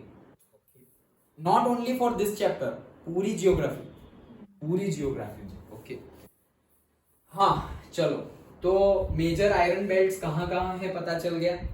ओके, नाउ अब हम मैंगनीज की बात करते हैं। सो मैंगनीज के देख लो points. It is mainly used to make steel and ferromanganese alloys. तो जो फेरोमैंगनीज एलॉयज है और स्टील है वहां पर मैंगनीज यूज होता है। Then to manufacture 1 ton of steel 10 kg of manganese is required. देखो मतलब 1 टन मतलब 1000 kg स्टील बनाने के लिए 10 kg मैंगनीज चाहिए। यू कैन कोरिलेट कि कितना इंपॉर्टेंट है, बहुत कम इंपॉर्टेंट बोला जाएगा, लेकिन जरूरत तो है, 10 kg भी चाहिए भाई, 10 kg is not a small amount. Okay, so manganese जो है स्टील बनाना हो हमें कितना? 1 टन मतलब 1000 kg, तो कितना चाहिए? 10 kg चाहिए। 1%। So it is also used in manufacturing of bleaching powder and insecticides and paints. तो इंसेक्टिसाइड्स, पेंट्स और ब्लीचिंग पाउडर में भी यूज होता है। And Odisha is the largest producer of manganese. तो मैंगनीज का लार्जेस्ट प्रोड्यूसर कौन है? ओडिशा। डोंट एक्सपेक्ट ये सोचकर, ये देखकर कि भाई सारे चैप्टर में इतना ज्यादा याद रखना है, इट्स नॉट लाइक दैट। कई चैप्टर्स ही है, फिर वो तुम्हारा इंडस्ट्री, मैन्युफैक्चरिंग इंडस्ट्री वो सब आएगा, उसमें भी है, बट उसमें थियरी भी है बड़ी बड़ी, जो तुम्हें सिर्फ लिखते ही जाना है, ज्यादा इतना ज्यादा याद रखने की जरूरत नहीं पड़ेगी, कई चैप्टर्स में होगा। Okay, so that is the thing. ये थे हमारे मतलब आयरन का और मैंगनीज, वो थे हमारे फेरस। अब नॉन फेरस मिनरल्स की बात करते हैं, तो उसमें सबसे पहले है क्या? कॉपर। ओके, सो कॉपर की बात करें तो India is deficient in the reverse reserve and production of copper. तो इंडिया जो है is deficient in the reserve and production of copper. Deficient का मीनिंग ज्यादा या बड़ा? कमी, कमी, यस करेक्ट, ओके। सो भाई इंडिया थोड़ा पीछे चल रहा है उसके रिजर्व में भी और प्रोडक्शन ऑफ कॉपर में भी। ये सब मस्ती मजाक पढ़ना मत, पढ़ लिया होगा मुझे पता है। Being malleable, ductile and a good conductor, copper is used in electrical cable, electronics and chemical industries. Okay, मतलब कि हमें पता ही है कॉपर कितना ज्यादा इंपॉर्टेंट है, वही चीज है। लीडिंग प्रोड्यूसर्स कौन कौन है देखो, Khetri mine Rajasthan, Singhbhum mine Jharkhand and Balaghat mine Madhya Pradesh. तो राजस्थान, झारखंड एंड मध्य प्रदेश में ये 3 माइन जो है वो प्रोड्यूसर है किसकी? कॉपर की। अंडरस्टूड? ओके, इसमें तो क्या लॉजिक तो कुछ है नहीं। अंडरस्टूड मतलब सिर्फ तुम्हें याद ही रखना है। अब आता है bauxite. Okay, so it is a clay like substance from which alumina and later aluminium is obtained। तो बॉक्साइट एक क्ले लाइक स्ट्रक्चर है, और ही है ऐसा बोल सकते हैं, एल्यूमिनियम और को बॉक्साइट बोलते हैं ऐसा बोल सकते हैं, जिसमें से बाद में एल्यूमिनियम मिलेगा और उसके बाद में क्या मिलेगा? Aluminium. It is formed by the decomposition of variety of rocks rich in aluminium silicate. तो एल्यूमिनियम सिलिकेट जो होता है उसमें उसका डीकंपोजिशन मतलब it is formed by the decomposition of variety of rocks rich in aluminium silicate. मतलब वैसे rocks का डीकंपोजिशन होके मिलेगा हमें बॉक्साइट, लेकिन कौन से रॉक्स का? जिसमें एल्यूमिनियम सिलिकेट ज्यादा होगा। तो वैसे रॉक्स जिनमें एल्यूमिनियम सिलिकेट ज्यादा है उनका डीकंपोजिशन होगा तो हमें क्या मिलेगा? बॉक्साइट मिलेगा। Aluminium is an important metal as it combines the strength of metal like iron with extreme lightness, good conductivity and a great malleability। तो ये तो एल्यूमिनियम की कैरेक्टरिस्टिक्स है, हमें पता ही है कि बहुत ज़्यादा लाइट है भाई, हम प्लेन भी बना देते हैं उससे। ओके, और मैलेबल भी होता है और स्ट्रॉन्ग भी होता है। आयरन की कैरेक्टरिस्टिक्स कंपेयर किया है कि भाई स्ट्रॉन्ग भी है और लाइट वेट भी है, तो वो उसके बेनिफिट्स हैं। ओके, गुड कंडक्टिविटी भी अच्छी है। Okay, Odisha is leading bauxite producer. तो Odisha again leading bauxite producer. जो भी मेटल रिलेटेड मिनरल्स है, मतलब थोड़े हार्ड मिनरल्स है, ओके, वो सारे हमें उस साइड से मिलते हैं। उस साइड से मतलब यू कैन से अगर 2 पार्ट कर दो इंडिया के तो ईस्टर्न पार्ट से मिलते हैं। ओके, जो ऑयल और वो सब है वो मिलता है वापस, oil natural gas Maharashtra Gujarat belt में से मिल जाता है। ओके, उड़ीसा मेजर है, फाउंड इन और कहाँ तो Panchpatmali deposits Orissa, Amarkantak plateau MP, Maikal hills I think MP में ही है, and plateau region of Bilaspur and Katni. Okay, that is again in MP. Okay, yes, so ये सब जगह पे बॉक्साइट पाया जाता है। तो यू कैन कोरिलेट कि उड़ीसा एंड एमपी में बॉक्साइट पाया जाता है। एमपी में भी बिलासपुर है। क्यों, और कहाँ है? छत्तीसगढ़ में भी। नहीं, मैं तो इसकी बात कर रहा हूँ, कतनी की बात कर रहा हूँ। ओके, कतनी एमपी में है, बिलासपुर वही वो वाला ही होगा। एमपी में बिलासपुर सुना नहीं है वैसे। यस, कतनी है एमपी में। ओके, हाँ चलो, then next non metallic minerals. तो अब नॉन मेटालिक जिसमें मेटल ना हो वैसे मिनरल्स की बात करें, अब आता है माइका। तो ये जो माइका होता है इट्स लाइक शीट्स जैसा लगेगा तुम्हें, शायद तुमने नहीं देखा होगा। ओके, क्योंकि मैं भी रिसर्च करते करते मैंने भी देखा, मतलब सर्च करते करते मैंने भी देखा, अदरवाइज जो हमें natural day to day life में माइका देखने को मिलता नहीं है। Okay, so mica is a mineral made up of a series of plates और लीव्स। मतलब ऐसा समझो कि हार्ड तो होता है बट सीरीज ऑफ, जैसे ऐसे तुम लगेगा। यस, एक मिनट, हाँ, हमारी जो व्हीकल होती है ऑटोमोबाइल, उसका इंजन देखना तुम, मतलब बाइक का। ओके, तो बाइक का जो इंजन होता है वो इंजन देखना आगे, अभी घर जाके या कहीं पे भी रास्ते में दिख जाएगी। ओके, बहुत सारी, नीचे जाओगे अपनी बाइक ही देख लेना। तो इंजन में बहुत ज्यादा फिन्स होती है। फिन्स मतलब क्या? ऐसी सीधी सीधी लाइनें होती है। ओके, सीधी सीधी लाइन जो होती है। फिन्स क्यों होती है? मतलब एक अलग से एरिया मतलब क्या, कि वो जो हमने बोला था ना राउंड एंड राउंड पार्ट, कौन सा था वो, सीलिया, ओके, बायोलॉजी वाला कंसेप्ट। तो वो कैसा है कि ऐसे फिंगर लाइक स्ट्रक्चर आए गए हैं, यहाँ पे फिंगर लाइक स्ट्रक्चर नहीं लेकिन पूरी की पूरी प्लेट्स आ गई है, ओके, पूरी की पूरी प्लेट्स। तो तुम इंजन देखना, वो इंजन जैसा है ना वैसा ही हमें दिखेगा क्या, माइका। एक रफ आइडिया के लिए बता रहा हूँ कि कैसा दिखेगा, कलर उसका ऐसे ही होगा, मतलब थोड़ा हमारा वुडन कलर है ना वैसे, यस, ओके, थोड़ा कॉफी जैसा and all, wooden type colour वैसा होगा। बट हाँ, देखने में पता ही नहीं चल, क्योंकि पहली बार देख रहे हो ना, दैट्स वाई। तो इंजन देखना, तो इंजन तो सिल्वर और ब्लैक कलर का होगा, लेकिन कलर वो नहीं है, बट उसका जो शेप है वो थोड़ा बहुत वैसा होता है।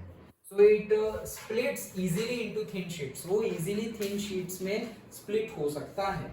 Mica can be black, brown. हाँ देखो, जैसे कि तुम लाइब्रेरी है, ओके, लाइब्रेरी में बहुत सारी बुकें एक साथ देखते हो, ओके, तो माइका भी तुम समझ सकते हो कि वैसा ही कुछ होगा। मतलब कि देखो, ये थोड़ी आगे रखता हूँ, ये पीछे, ये वापस थोड़ी आगे रखता हूँ, ये पीछे। अब देखो, इसको तुम फ्रंट व्यू से देखो, ऐसे जो फ्रंट में ही देखोगे ना, कैसे देखोगे, तो ये है, ये जो दिख रहा है ना, माइका ऐसा ही दिखता है। मतलब कि ऐसे तुम सोच सकते हो कि ये एक प्लेट, ये पीछे दूसरी, ये तीसरी, चौथी, पांचवी, लाइक दैट। और इसको इजीली थिन शीट्स में ऐसे कट करके कवर बना सकते हैं, थिन शीट्स बना सकते हैं। लेकिन ये कैसा समझो, एक पूरा एक ही सॉलिड है, ऐसा समझो, दिस इज वन सॉलिड, ऐसा दिखता है माइका। हाँ, yes yes, you can tell like that only, yes, चिपके हुए पापड़। फिर कैसे हम पापड़ को एक एक करके ऐसे अलग निकालते हैं, so same way, yes, okay.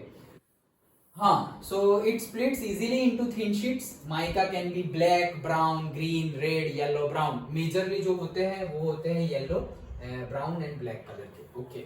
But ये सारे लिखने हैं तुम्हें आंसर में, तो due to its excellent dielectric strength, okay, वो आएगा केमिस्ट्री में 11th-12th में।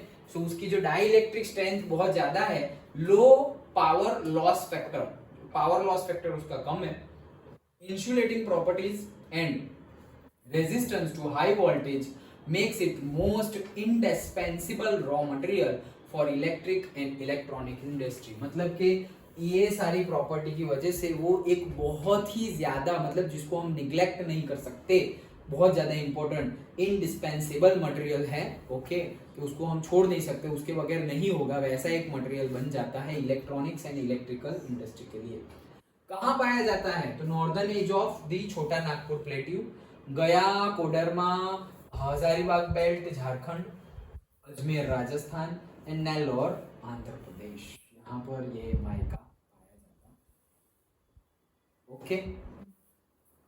Next, hazards of mining, yes, ये प्रीवियस ईयर क्वेश्चन है, ये पूछा गया है कि भाई माइनिंग तो तुमने इतनी ज्यादा कर ली, लेकिन उससे देखो जनरली पेपर हमें लगता है इतना ज्यादा हमने किया, बट ज्यादातर तुम प्रीवियस ईयर क्वेश्चन पेपर लोगे ना, तो इसमें ऐसे क्वेश्चंस भी बहुत ज्यादा पूछे जाएंगे। अब यहाँ पे तुम्हें कंपेयर टू, जैसे माइका का याद रखा तुमने, हिमेटाइट मैग्नेटाइट का याद रखा, वैसे उतना ज्यादा ये थियरी में याद रखने की जरूरत नहीं है, ऑकरेंस ऑफ मिनरल्स में उतना ज्यादा याद रखने की जरूरत नहीं है, ओके। तो वैसे क्वेश्चंस भी वो जानबूझ के पूछते हैं, सो दैट स्टूडेंट कम मार्क्स लूज करे, अंडरस्टूड, स्टूडेंट कम मार्क्स लूज करे, इसीलिए वैसे क्वेश्चन। लेकिन तुम्हें बोलेंगे नहीं तो फिर वो चैप्टर में से ही निकाल देते ना, चैप्टर में से ही निकाल देते, तो फिर तुम पढ़ते ही नहीं। लेकिन इंपॉर्टेंट है, तुम्हें पता होना चाहिए माइका क्या है, कहाँ मिलता है, कॉपर क्या है, कहाँ मिलता है, हिमेटाइट, मैग्नेटाइट, मैंगनीज, सब कहाँ है, कहाँ मिलता है, क्या है, कितने अमाउंट में, वो सब तुम्हें पता होना चाहिए। बट मैं भी ऐसा नहीं बोल रहा हूँ कि मत पढ़ना, बट ये मैं मेरा एक्सपीरियंस शेयर कर रहा हूँ कि उन क्वेश्चन से ज्यादा ऐसे क्वेश्चंस पूछे जाते हैं कि ऑकरेंस ऑफ मिनरल्स बताओ, हैजार्ड्स ऑफ माइनिंग बताओ, कंजर्वेशन ऑफ रिसोर्सेज आगे आएगा चैप्टर में, वो बताओ, ओके। तो वैसे क्वेश्चंस को ज्यादा इंपॉर्टेंस दिया जाएगा, सो दैट तुम पढ़ोगे तो पूरा, ओके। लेकिन वो पूछ लिया तो शायद तुम ज्यादा मार्क्स लूज कर लो, ये पूछा तो तुम मार्क्स लूज ना करो, उस हिसाब से पेपर बनाया जाता है। सो एक ट्रिक है, जो सिलेक्टिव पढ़ते हैं उनके लिए ट्रिक है, हमें तो सभी पढ़ना है, मैं तो सभी बोल रहा हूँ कि सब कुछ ही पढ़ो, बट जो सिलेक्टिव पढ़ता है, मतलब जिसकी प्रिपरेशन कम है और जिसको ज्यादा मतलब छोड़ दिया है सारी एक्सपेक्टेशन, सिर्फ अबव एवरेज मार्क्स लाने हैं, उनके लिए particular questions you can note down कि भाई यही क्वेश्चंस पूछे जाते हैं तो वही क्वेश्चन करो। मतलब एक ये तो एक जुआ जैसा हो गया है, लग गया तो लग गया वरना गए। ओके, सो बेसिकली अगर जुआ भी खेल रहे हो तो ऐसा खेलो कि at least minimum amount you can, amount in the sense जुए की बात करने लगा, but minimum marks at least you can get, मतलब के पर्टिकुलर चैप्टर तो पूरे के पूरे ही करो। जो सबसे ज्यादा मार्क्स का जियोग्राफी का है, सबसे ज्यादा मार्क्स का हिस्ट्री सिविक्स इकोनॉमिक का है, वो पूरे के पूरे ही करो। सपोज 8 चैप्टर, सब में से 2-2 चैप्टर ऐसे कर लो जो सबसे ज्यादा मार्क्स के है, बाकी का है उसमें से इंपॉर्टेंट निकालो फिर। Okay, but not for the students who am for से आउट ऑफ आउट मार्क्स, और से जिसका एम हायर है। मैं वो स्टूडेंट्स की बात कर रहा हूँ कि जो एवरेज और अबव एवरेज मार्क्स लाना चाहते हैं। आई एम नॉट टेलिंग और आई डोंट प्रेफर कि मेरे स्टूडेंट अबव एवरेज या सिर्फ एवरेज मार्क्स लाए, बट ट्रिक्स तो बतानी पड़ेगी ना भाई, सब तो टॉप नहीं करेंगे, तो वो लोग कैसे प्रिपेयर कर सकते हैं वो बता रहा हूँ। Okay, so easily come preparation में ज्यादा मार्क्स आ सकते हैं। चलो, the dust and noxious fumes inhaled by the miners make them vulnerable to the pulmonary disease। तो भाई ये जो नॉक्सियस मतलब जो जिसमें नाइट्रोजन के बहुत ज्यादा ऑक्साइड्स होते हैं जो हैजार्डियस होते हैं, तो डस्ट पार्टिकल्स और नॉक्सियस फ्यूम्स जो होते हैं वो माइनर्स की अगर ब्रीदिंग में, इनहेल में चले गए तो पल्मोनरी डिजीज होने के चांसेस है। वल्नरेबल मतलब कि जिसको इजीली वो डिजीज हो सके। Okay, that is vulnerable. The risk of collapsing of mine's roof on inundation and fire in the coal mine are the constant threats to the miners। तो भाई अगर ऐसा समझो जैसे हम बाहर माउंटेन पे कैसे लैंडस्लाइड होती है, लेकिन कहीं पर तुम ऐसा समझो कि घुस तो गए अंदर और अब ऐसे लैंडस्लाइड हो गई, या मतलब अंदर बैठ गई जमीन, ऊपर तो किसी को पता भी नहीं चलेगा कि बैठ गई। अभी जस्ट लास्ट मंथ हुआ था, पता है ना? ओके, वो उत्तराखंड वाला केस 41 या 16 41 ना, हाँ 41 माइनर्स अंदर थे। ओके, और 17 डेज के बाद उनका रेस्क्यू हुआ। 17 डेज, जस्ट इमेजिन। वो जब अंदर घुस गए थे तब इंडिया बहुत अच्छा खेल रहा था। बाहर आके किसी ने पूछा कि कैसा इंडिया वर्ल्ड कप जीत गया ना, तो जो आंसर देने वाला था उसका मुंह देखने वाला था, हार गए भाई, क्या सारी मैच जीते फाइनल हार गए। ऐसे उनको पता भी नहीं चला, 17 डेज वो अंदर ही थे, ऐसे लाइक दैट। तो उतना क्रिटिकल केस था, बट वो तो अच्छा है कि हमारे साइंटिस्ट और बाकी सब टीम ने मिलकर उनके पास एटलीस्ट फूड पैकेट्स और कुछ ना कुछ भेज दिया, तो एटलीस्ट वो सरवाइव कर सके। और वहाँ पे ऐसी जगह थी जहाँ पे थोड़ा बहुत मतलब ऑक्सीजन भी मिलता जाए। ओके, तो बहुत ही क्रिटिकल है माइनिंग। ओके, तो ये सारे रिस्क होते ही, हमेशा ही होते हैं। और अगर कोल माइन है वहां तो गलती से भी अगर 2 पत्थर भी अगर ऐसे हो गए और ज्यादा हीट रिलीज हो गई, बम फूट जाएगा। सलमान खान का भारत मूवी आया था, भारत, तो उसमें ये दिखाया गया है। Okay, may be 2-3 years back, but वो मूवी में वो बताया गया है कि कोल माइन में अंदर जाएंगे तो कितना ज्यादा रिस्क होगा। आई थिंक अक्षय कुमार का भी दिस ईयर अभी दिवाली पे ही एक मूवी आया था जिसका नाम था आई थिंक रानीगंज या ऐसा कुछ नाम था, सरदार जी के रोल में था अक्षय कुमार। ओके, हिट नहीं हुआ इसलिए शायद तुमको पता नहीं होगा, मैंने भी नहीं देखा, बट ट्रेलर देखा था मैंने, तो इसी के ऊपर था, कोल माइन के ऊपर ही था, वो ट्रू इंसिडेंट के ऊपर इंस्पायर्ड था मूवी। ओके, सो ये रिस्क तो हमेशा रहेगा ही रहेगा। Water sources in the region gets contaminated due to mining. जैसे ही तुम माइनिंग करोगे तो जो वाटर सोर्सेज है, मतलब कि तुमने नीचे से माइन कर लिया, अब वाटर जहां से पास हो रहा है वहां पर इजीली तुमने बीच की जगह, बीच के मिनरल्स, बीच की मिट्टी निकाल ली, तो वो जो मिट्टी मिनरल्स बाकी का है जो तुम वहां छोड़ के आए हो, वो वहां वाटर की स्ट्रीम के साथ इकट्ठा हो जाएगा और वाटर कॉन्टामिनेटेड हो जाएगा, गंदा हो जाएगा। Dumping of waste and slurry leads to the degradation of land, soils and increase in the stream and river pollution। तो ये जो वेस्ट और स्लरी को हम डंप करते हैं तो उससे लैंड डिग्रेडेशन भी होता है, वाटर पॉल्यूशन भी होता है, सॉइल पॉल्यूशन। कोई ऐसा पॉल्यूशन नहीं है कि जो रह जाएगा। ओके, तो वो नहीं करना चाहिए हमें। मतलब कि ऐसा समझो कोई माइनिंग करने गया, अब नीचे सब कुछ ऐसे छोड़ के आया है, पानी का प्लास्टिक का बोतल छोड़ के आया, बहुत ज्यादा गंदा कचरा वचरा छोड़ के आ गए वहां। ओके, तो सोचो, हम सोचेंगे अरे यहाँ कौन आने वाला है वापस, अभी ऊपर जाएंगे और ये सब तो जमीन के नीचे दब जाएगा, कौन देखने वाला है? अरे कौन देखने वाला है नहीं, हमें ही लॉस हो जाएगा। ओके, तो वो हमें ध्यान रखने की बात है। Okay. Stricter safety regulations and implementations of environmental laws are essential to prevent mining from becoming a killer industry. इसका नाम killer industry है माइनिंग का। क्यों?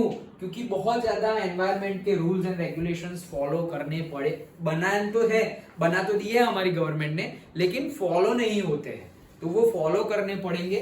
ओके, सेफ्टी रेगुलेशंस भी रखना पड़ेगा और उसका इम्प्लीमेंटेशन इज इंपॉर्टेंट, इम्प्लीमेंट करना पड़ेगा। बना तो दिए है लेकिन इम्प्लीमेंट नहीं करता है। वैसे तो सारे रूल बने हैं, इंडस्ट्री में भी ऐसे रूल है कि भाई जब भी तुम इंडस्ट्री में काम करो तो तुम्हारे सिर पे हेलमेट होना चाहिए, सेफ्टी शूज होने चाहिए, फुल स्लीव के कपड़े पहनने चाहिए। तो 99% इंडस्ट्री में ये फॉलो नहीं होता, 99% इंडस्ट्री में ये फॉलो नहीं होता। सोचो क्यों? पहली बात, जितने एम्प्लॉय है उनके पास तो हेलमेट है ही नहीं, मतलब उतने हेलमेट है ही नहीं कंपनी में। ओके, और जब ये जो गवर्नमेंट के ऑफिशियल्स चेकिंग के लिए आएंगे तो कहीं से भी रेंट पे ले आएंगे, किसी के मांग के ले आएंगे, और एक दिन के लिए सब ऐसे हेलमेट पहन के घूमते हैं, फोटोग्राफ निकाल लेते हैं। ओके, एक दिन के लिए, और फिर वापस जैसे थे वैसे।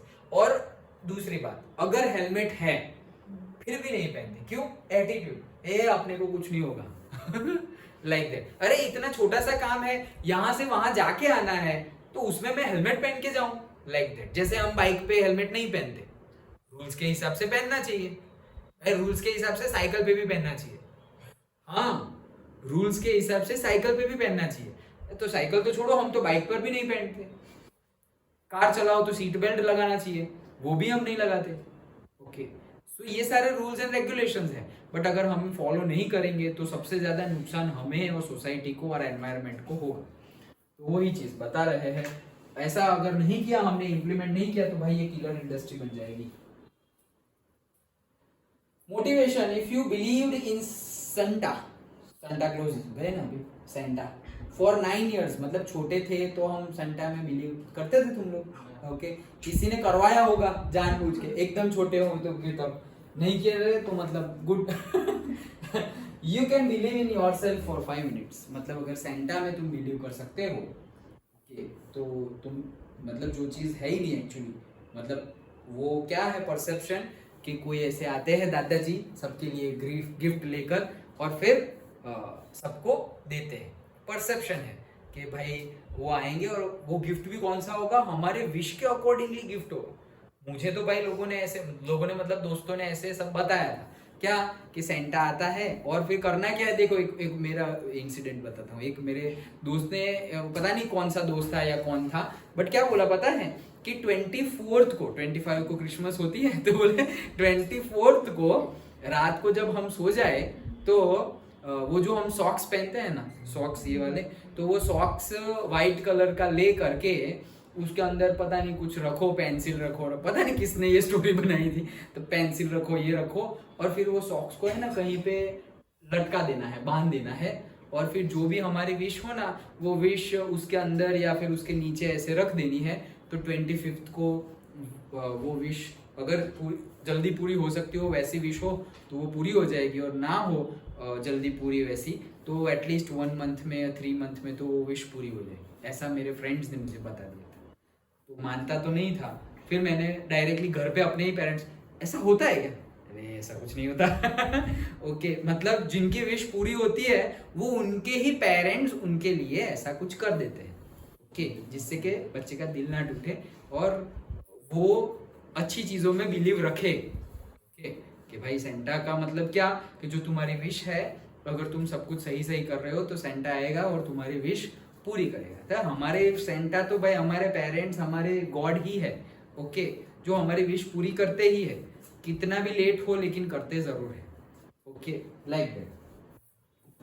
So this is the important question, hazards of mining.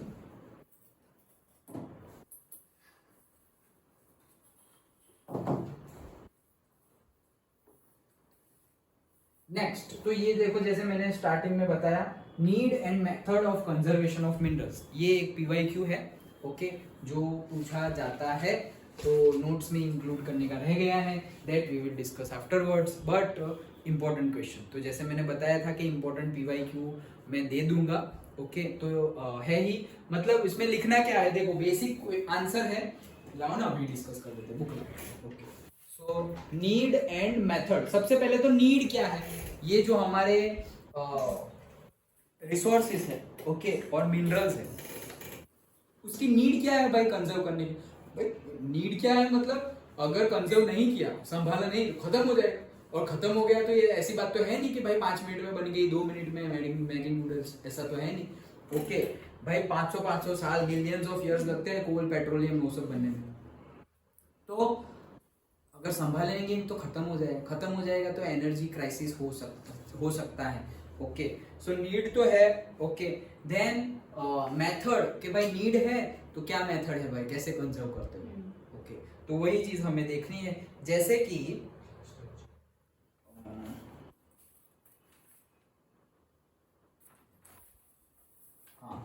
जैसे कि we all appreciate the strong dependence of industry and agriculture upon mineral deposits and substances manufactured from there, मतलब हम एक्सेप्ट कर सकते हैं क्या कि इंडस्ट्री और एग्रीकल्चर दोनों ही मिनरल्स के ऊपर डिपेंडेंट है, ओके, एग्रीकल्चर में भी मिनरल्स चाहिए भाई, एटलीस्ट फर्टिलाइजर हो वो सब तो चाहिए, और इंडस्ट्री में तो मिनरल्स चाहिए और चाहिए ही।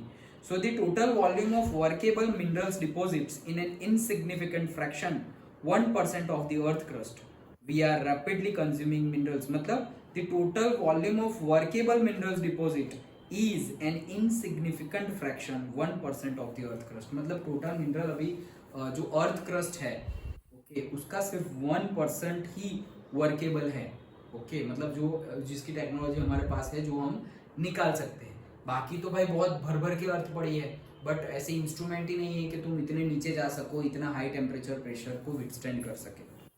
So we are rapidly consuming minerals resources that required millions of years to be created and concentrated, जो हमने डिस्कस किया। The geological processes of minerals formation are slow, that rates of replenishment are infinitesimally small in comparison to the present rates of consumption, मतलब वही चीज बता रहे हैं कि millions of years लगते हैं बनने के लिए, और उनका जो कंजर्वेशन का या जो उनका स्टोर करने का जो हमारा रेट है उससे कई गुना ज्यादा उसका रेट है इसका कंजम्पशन का, तो फिर खत्म हो जाएगा, okay. Mineral resources are therefore finite and non renewable, तो ये सारे जो मिनरल्स है वो फाइनाइट है, इनफाइनाइट तो है नहीं, और नॉन रिन्यूएबल है, एक बार यूज हो गया तो फिर से यूज होगा नहीं, एक बार तुमने एल्यूमिनियम यूज कर लिया, बोलेंगे फिर से एल्यूमिनियम यूज करो, नहीं होगा, okay, like that. So, non-renewable भी है। Rich minerals deposits are our country's extremely valuable but short-lived possessions, मतलब rich minerals होंगे जैसे कि गोल्ड, प्लेटिनम, सिल्वर, ओके, तो ये rich mineral कहलाएंगे, बहुत ज़्यादा कॉस्टली है। यूरेनियम, ओके, कितना कॉस्टली, ओके, सो क्यों, क्योंकि उसमें से एनर्जी प्रोड्यूस करेंगे हम, तो इतना ज़्यादा जो ये जो रिच मिनरल्स है वो शॉर्ट टर्म के लिए, तो शॉर्ट टर्म के लिए, लेकिन हमारी कंट्री के पोसेशन में आता है, पोसेशन में आता है मतलब ओन करते हैं हम, ओके, तो जितने लंबे समय तक ओन करेंगे उतना अच्छा है। जैसे कि ऐसा समझो कि हमारे पास 1 लाख केजी गोल्ड है, 1 लाख केजी हमारे पास गोल्ड है, तो सोचो कि 1 लाख केजी नेक्स्ट 100 ईयर्स के लिए भी अगर रहे तो वी बिकम रिचर और पुअर, ऑब्वियसली रिचर ही बनेंगे, क्योंकि नेक्स्ट 100 ईयर्स तक भी हमारे पास ये 1 लाख केजी गोल्ड है, और नीचे से और जो निकाल रहे हैं वो तो अलग, वो तो एडिशन होता जाए, कहीं बाहर से ला रहे हैं वो भी अलग, ओके, किसी को देना नहीं है, मतलब इंडिया को वापस किसी और कंट्री को देना नहीं। जनरली किसी कंट्री की ग्रोथ कैसे मानी जाती है, ओके, 2 पैरामीटर्स होते हैं, एक कि वो कंट्री के पास कितने गोल्ड है, वो कंट्री के पास कितना गोल्ड है, और दूसरा वो कंट्री के पास कितना क्रूड ऑयल है। ये 2 पैरामीटर्स पे कंट्री की ग्रोथ और कंट्री का पावर माना जाता है कि वो कंट्री मतलब उसकी कितनी वेल्दी है कंट्री, ओके, कि उसके पास कितना गोल्ड है, एट द सेम टाइम उसके पास कितना क्रूड ऑयल है, ये 2 पैरामीटर्स। कहीं अगर इन्वेस्ट करना हो, जैसे हम इन्वेस्ट करते हैं तो लोग कहाँ करते हैं, जो दिमाग वाले होते हैं वो कहाँ इन्वेस्ट करते हैं, गोल्ड, मतलब सबसे कम रिस्की। बाकी सब चीज तो आज अप है कल डाउन, ओके, आज भाव है कल टूट गया, गए लॉस में।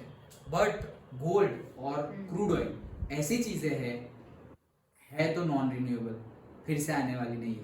तो जितना कम, सपोज ऐसा समझो कि सर ऐसा होगा तो फिर कम ही खत्म ही होने वाला है, तो फिर उसकी वैल्यू डाउन हो जाएगी ना, क्योंकि अब तो है ही नहीं। लेकिन सोचो पैसे खर्च करने वाले भी लोगों की भी कमी नहीं है वर्ल्ड में। ऐसा समझो कि सिर्फ 1 लाख लीटर पेट्रोल बचा हुआ है। कितना? सिर्फ 1 लाख लीटर पेट्रोल पूरे वर्ल्ड में, और उसकी प्राइस भी बढ़ गई तो इतना ही बाकी है, तो उसकी प्राइस बढ़ जाएगी। तो उसकी प्राइस हो जाएगी सपोज, मान लो कुछ भी, ओके, 50,000 रुपीज लीटर। हम घुमाएंगे क्या? 50,000 रुपए का लीटर पेट्रोल कौन डालेगा भाई गाड़ी में? तो कौन डालेगा फिर? बड़े बड़े बिजनेसमैन, वो जो टाइकून्स, बिजनेस टाइकून्स होते हैं, वो डालेंगे, ओके, और वो गाड़ी घुमाएंगे। क्यों? क्योंकि उनके पास उतना है पैसा, लाइक दैट मीन्स कि इतना हाई रेंज हो गया, इतना हाई प्राइस हो गया, तो भी वो प्राइस पे करने के लिए कोई ना कोई तो है ही।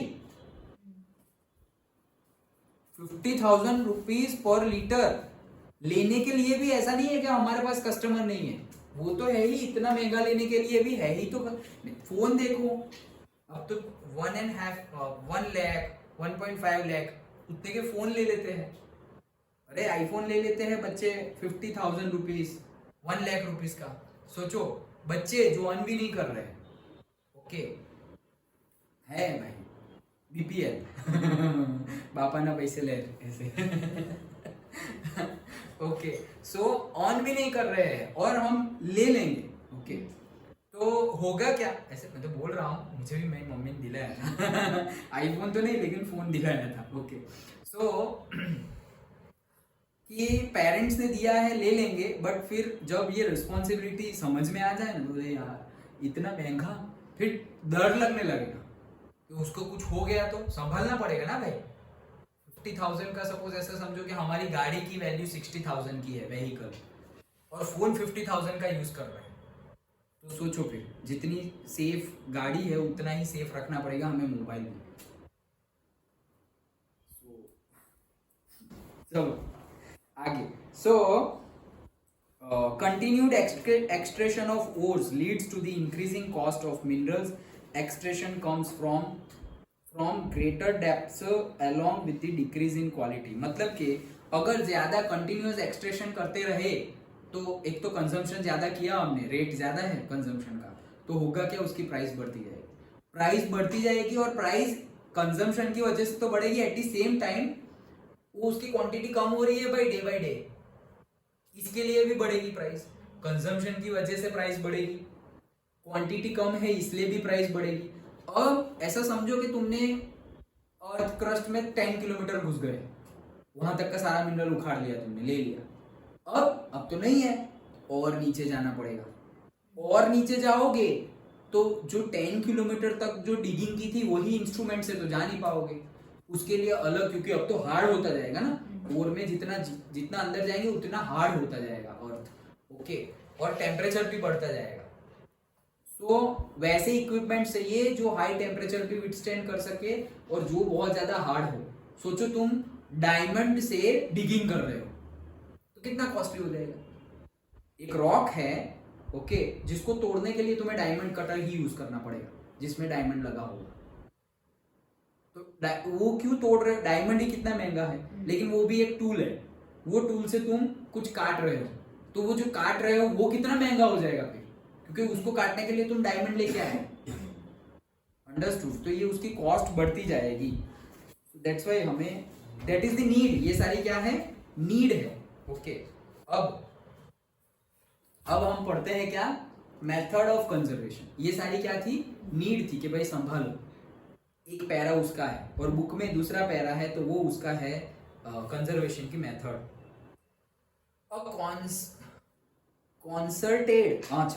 concerted effort has to be made in order to use our mineral resources in a planned and sustainable manner. तो भाई एक particular plan and sustainable manner में हमें एक मेथडोलॉजी बनानी पड़ेगी जिसको फॉलो करके हम उसको कंजर्व कर सकते हैं। मतलब एक प्लान होना चाहिए सबसे पहली बात। Improved technologies need to be constantly evolved to allow use of low grade ores at low cost। तो टेक्नोलॉजी का इम्प्रूवमेंट जो जैसे अभी हमने किया है वैसे कंटिन्यूअसली टेक्नोलॉजी का भी इम्प्रूवमेंट होना चाहिए सो दैट जो लो ग्रेड की मिनरल्स है वो हमें लो ग्रेड में ही मिले। अदरवाइज सोचो कि टेक्नोलॉजी अभी के अभी यही लेवल पे है, मतलब जैसे अभी मैंने बताया कि 110 किलोमीटर तक का हमने डिगिंग कर लिया, अब वही टेक्नोलॉजी वाले इंस्ट्रूमेंट से हम नीचे और 50 किलोमीटर वाला भी डिगिंग करने जाएंगे तो वो कॉस्टली हो जाएगा। तो टेक्नोलॉजी भी इम्प्रूव होनी चाहिए कि भाई जल्दी खुद काम कर ले, ओके, जल्दी डिगिंग कर ले और हाई टेम्परेचर भी विथस्टैंड कर ले, तो फिर हमें उतना ज़्यादा लॉस होगा नहीं। तो टेक्नोलॉजी भी आगे बढ़नी चाहिए। Recycling of metals using scrap metals and other substituents are steps in conserving our mineral resources for the future. तो थर्ड है रीयूज, ओके। तो मेटल का रीयूज कर सकते हैं हम, स्क्रैपिंग एंड ऑल। जैसे कि हमारी अब तो कार है, गवर्नमेंट ऑफ इंडिया ने ये स्कीम निकाली है कि तुम्हारे पास कार है 10 साल 15 साल हो गए तो उसको एक्सचेंज में दे दो। तो एक्सचेंज में देंगे तो गवर्नमेंट क्या करेगी, फिर से उसको नहीं बेचेगी। 15 साल हो गए, अगर 15 ईयर हो गए तो उसको स्क्रैप में दे देगी। अब स्क्रैप में मतलब भंगार, ओके। तो भंगार में गवर्नमेंट ले रही है, फिर भी भंगार का दाम नहीं देंगे, अच्छा खासा दाम देंगे, उसका प्राइस देंगे। लेकिन अगर अभी भी हमने नहीं बेची और कुछ उसमें बिगड़ गया, अब वो सॉल्व नहीं हो सकता, तो भंगार में हमें बेचनी पड़ेगी बाहर, और तब जो गवर्नमेंट दे रही है उतने पैसे हमें मिलेंगे नहीं, ओके। तो क्या भंगार का ही भाव मिलेगा। और अभी जो गवर्नमेंट दे रहा है वो एक व्हीकल का प्राइस दे रहा है जो ज्यादा यूज हुआ है, लेकिन लास्ट में फिर क्या हो जाएगा, भंगार का ही भाव मिलेगा, लाइक दैट। सो रीयूज भी हमें करना चाहिए, स्क्रैप में जो देना चाहिए वो दे देना चाहिए, लाइक दैट, ओके। तो ये 3 स्टेप है। हाँ सर, एक क्वेश्चन था, जैसे नोट बनते हैं। कौन से नोट? Indian note, currency. हाँ करेंसी। तो मतलब जैसे 10 रुपए का नोट बन रहा है तो उतना गोल्ड भी मतलब रखना पड़ता है क्या? हाँ यस, वही तो है कि हम कितने नोट है। तो इकोनॉमिक्स में हमारा थोड़ा बहुत हमने पहले भी डिस्कशन किया था कि नहीं तो ऐसा क्या होगा कि भाई कोई कंट्री अपनी मनमर्जी के, भाई इंडिया में बहुत गरीब है, अच्छा इतने सारे गरीब है, चलो इस बार थोड़ी और ज्यादा नोट छाप देते हैं, ओके। तो अगर करेंसी हमने ज्यादा छाप दी, प्रिंट कर दी ज्यादा करेंसी, तो लोगों के पास ज्यादा आ जाएगी, ओके। लोग सपोज कोई लोन दे रहा है तो पहले बैंक लोन देती थी 10% इंटरेस्ट पे, अभी बैंक लोन देगी भाई 0% इंटरेस्ट, तू ले जा, तू पैसे ले जा, तू बाद में देना, लाइक दैट। क्यों? बैंक के पास ही इतना ज्यादा हो गया है, तू ले जाना भाई, लेकिन मुझे EMI देते रहना, हर महीने हर साल इतने देते रहना, कोई इंटरेस्ट नहीं, जितना होना चाहिए उतना सिर्फ देते जाना। और से 5% इंटरेस्ट, 1% इंटरेस्ट, कम हो गया इंटरेस्ट रेट। क्यों? क्योंकि करेंसी ज्यादा अमाउंट हो गया।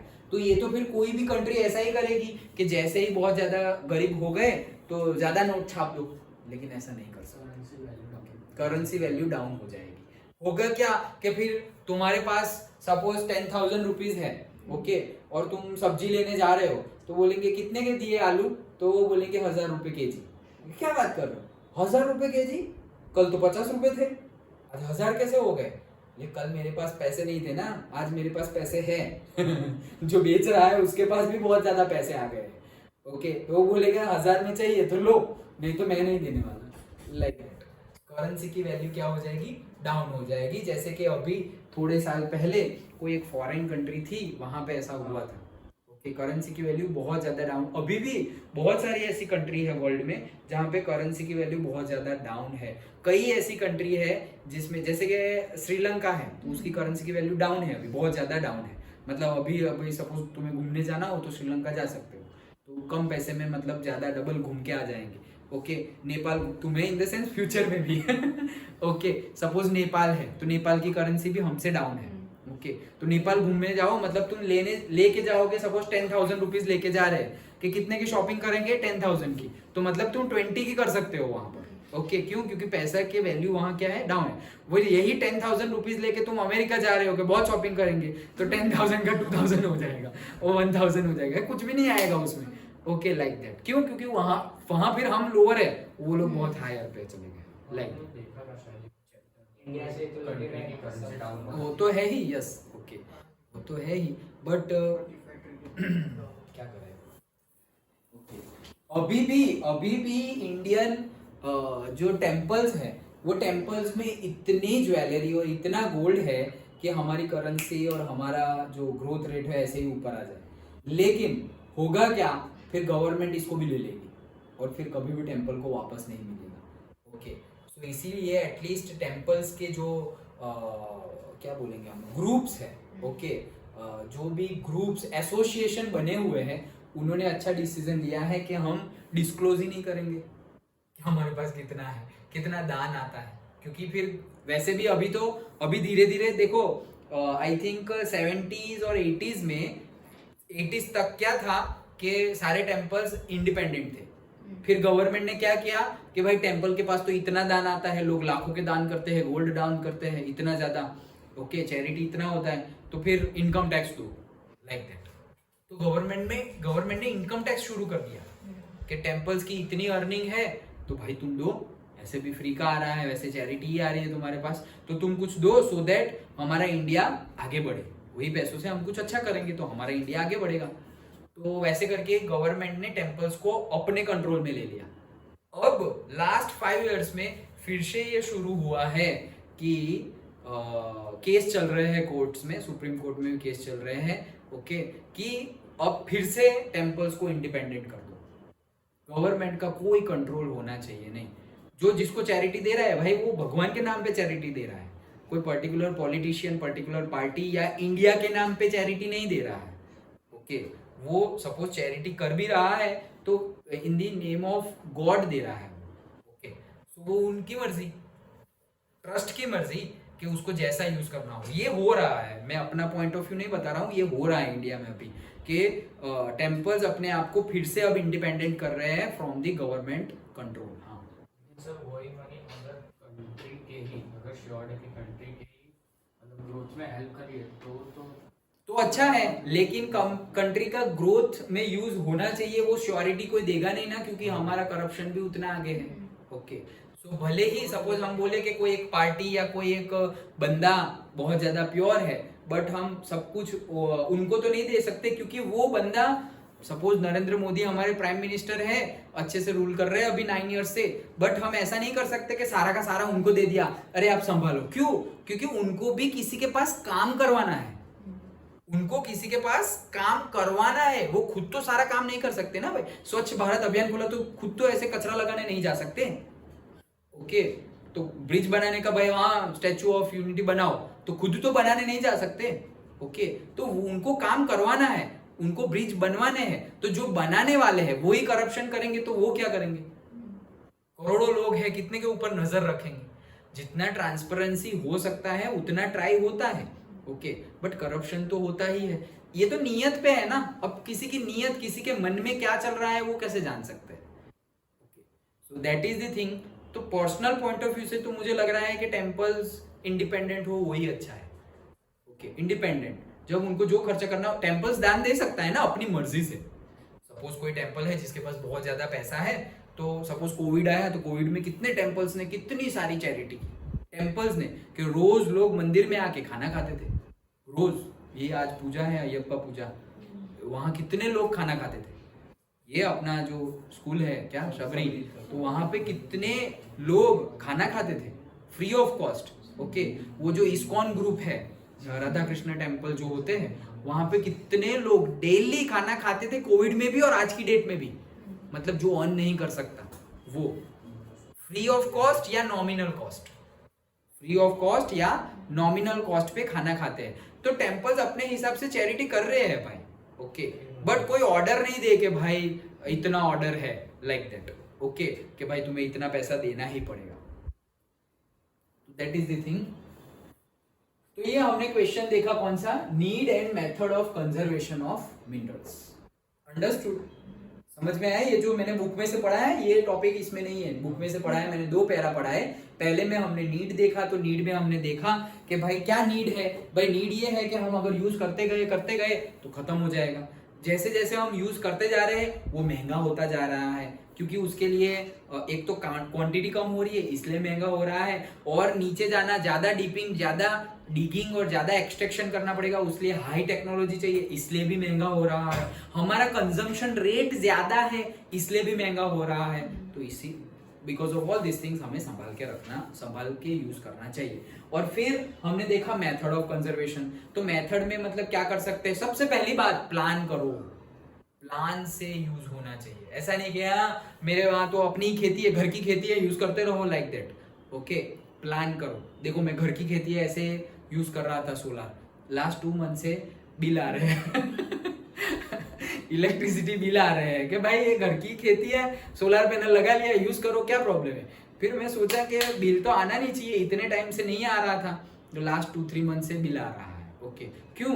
फिर मैंने देखा कंजम्पशन, तो एक तो थोड़ा ऐसे क्लाउडी एटमोस्फियर रहता है, जनरेशन कम होगा, at the same time AC भी ऑन रहता है। ओके, सो कॉस्ट बढ़ेगा फिर। एसी, बहुत सारे इलेक्ट्रिसिटी अप्लायंसेस जितने होंगे, मतलब कहने का मीनिंग है कि हम सोचते हैं लेकिन वैसा होता नहीं। तो क्यों? क्योंकि जब हमने सोचा तो हमने बस सोचा, पेन पेपर पे कुछ प्लान नहीं किया, और अगर कुछ किया भी तो खुद के माइंड में ही है, खुद के पास ही है। सबको बताना पड़ेगा ना भाई, जो जो इन्वॉल्व है। अगर बिल ज्यादा आ रहा है तो मैं अकेला जहां भी लाइट ऑफ कर दो, फैन ऑफ कर दो, वो अकेला मैं करता रहूंगा तो कम नहीं होने वाला। पूरे घर के मेंबर्स को बताना पड़ेगा, ओ भाई 3 महीने से ऐसा बिल आ रहा है, सब लोग थोड़ा कॉन्शियस होके, जरूरी ना हो तो स्विचेस ऑफ करो। अकेला मैं करता रहूंगा तो कुछ होने वाला नहीं है, कुछ होने वाला है, होगा बट दिखेगा नहीं। दिखेगा कब? जब मेजरली पीपल करेंगे तब। ये स्वच्छता का अभी मैंने तुम्हें एग्जांपल दिया, गवर्नमेंट की एक ऐप है स्वच्छ भारत, स्वच्छता भारत। ओके, सो वो ऐप है, वो ऐप पे कभी भी मतलब देखो ये कितनी अच्छी फैसिलिटीज है और हम इसका यूज नहीं कर रहे। वो ऐप पे क्या है, पर्टिकुलरली कंप्लेंट वाला एक अलग से टैग ही है। ओके, तो वो टैब अगर तुम ओपन करो तो वहां पर जहां पर भी तुम्हें पूरे इंडिया में कहीं पर भी कचरा दिखे तो तुम्हें उसका फोटो डाल देना है, और वो जीपीएस कंट्रोल है, तो जहां से तुमने फोटो डाली वो लोकेशन ऑटोमेटिक उनके पास चली जाती है। तुम्हारी डिटेल्स डालनी है, नेम, रेसिडेंशियल एड्रेस, ये वो सब कुछ, फोन नंबर, ईमेल आईडी डाल दिया, सेंड कर दिया। तो गवर्नमेंट बोल रही है कि 14 डेज के अंदर, 14 तो मैक्सिमम है, मतलब 1-2 डेज, बट ज्यादा हो गया तो 14 डेज, 14 डेज के अंदर अंदर वह जगह से वो कचरा निकल जाएगा।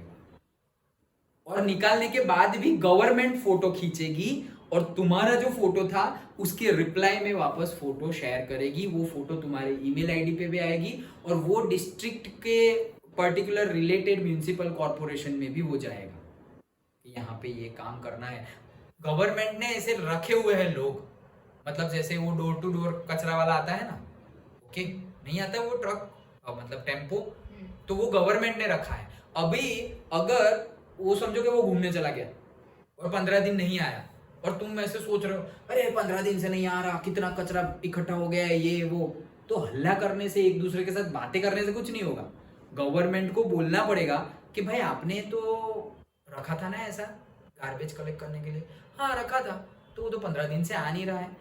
नहीं, वो छुट्टी पे है, लेकिन कोई छुट्टी देता है। जैसे इंडस्ट्री में कैसा होता है, एक आदमी छुट्टी ले तो किसी को ओवर टाइम करना पड़ता है।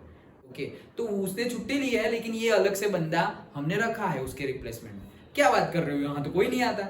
अच्छा, लगाओ फोन, ओ भाई तुम जाते क्यों नहीं हो यहाँ पे, तुम्हें बोला है कि 15 डेज के लिए तुम्हें यहाँ जाना है। वो प्रोसेस होगी। अगर हम आवाज नहीं उठाए तो वो 15 दिन छुट्टी पे गया है, और जिसको अपॉइंट किया है वो भी छुट्टी ही मना रहा है, और उसकी भी सैलरी ले रहा है, छुट्टी की भी सैलरी ले रहा है। क्यों? क्योंकि ऑफिशियली तो ऑन पेपर तो वो काम कर रहा है, पब्लिक को पता है काम नहीं कर रहा है। और गवर्नमेंट तो क्या करती है, ऑन पेपर ही देखती है भाई, ऑन पेपर ही देखेगी गवर्नमेंट। तो ये एक ऐप है, ऐप पे तुम ऐसे कर सकते हो तो सब कुछ पता चले। ऐसी बहुत सारी चीजें हैं, एक दो नहीं, ऐसी बहुत सारी चीजें हैं, बट हमें वो पता, मतलब जनरल पब्लिक को हमें पता नहीं है। वो अवेयरनेस हमें धीरे धीरे, हम फालतू की चीजें देखते रहते हैं फोन में, तो इससे अच्छा है ऐसा कुछ जहाँ पे ऐसे नॉलेजेबल कंटेंट मिल रहा हो, वो सारी चीजें देखनी चाहिए। सब कुछ होता है, टेक्नोलॉजी बुरी नहीं है, वो हमारे हाथ में है कि टेक्नोलॉजी का यूज हम कैसे कर रहे हैं। तुमने चाकू तो बना दिया एकदम शार्प, अब तुम वो चाकू से एकदम अच्छे से सब्जी काट रहे हो या किसी का स्लॉटर कर रहे हो, it is up to us. Gun बना दी हमने, तो गन तुमने मिलिट्री वालों को बॉर्डर पे सिक्योरिटी के लिए दी है या आतंकवादी को दी है, वो डिपेंड करता है। तो गन इज नॉट बैड, जो यूज करता है उसका इंटेंशन क्या है उसके ऊपर डिपेंड होता है। अंडरस्टूड?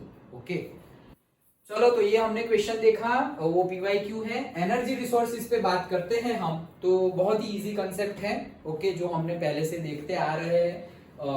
कन्वेंशनल सोर्सेज मतलब जो पहले से यूज करते आ रहे हैं वो, तो that is firewood, cow dung cakes, coal, petroleum, natural gas, natural gas and electricity. Electricity don't come, मतलब कन्वेंशनल में ही आएगी, बट कौन सी electricity? Produced from the coal, वो इलेक्ट्रिसिटी कन्वेंशनल में है।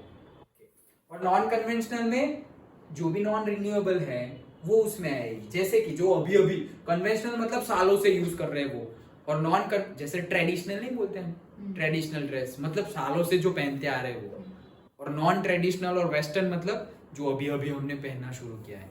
तो ट्रेडिशनल, कन्वेंशनल मतलब पहले से जो आ रहे हैं वो, और नॉन कन्वेंशनल मतलब जो अभी अभी स्टार्ट किया है। क्या अभी अभी स्टार्ट किया है? Solar, wind, atomic, biogas, geothermal, tidal, वो सब लेटेस्ट है, एज वेल एज रिन्यूएबल है, ओके, कि बार बार यूज किया जाता है। हाँ, हम कह सकते हैं कन्वेंशनल एनर्जी नॉन रिन्यूएबल है और non conventional yes, non conventional renewable और कन्वेंशनल नॉन रिन्यूएबल है। हाँ, एक पॉइंट ऐड हो सकता है। हाँ हो सकता है, ये उसका दूसरा नाम ही है, उसका दूसरा कन्वेंशनल एनर्जी का दूसरा नाम बताओ, तो हम बोल सकते हैं नॉन रिन्यूएबल। नॉन रिन्यूएबल को दूसरा क्या नाम से बुलाया जाता है?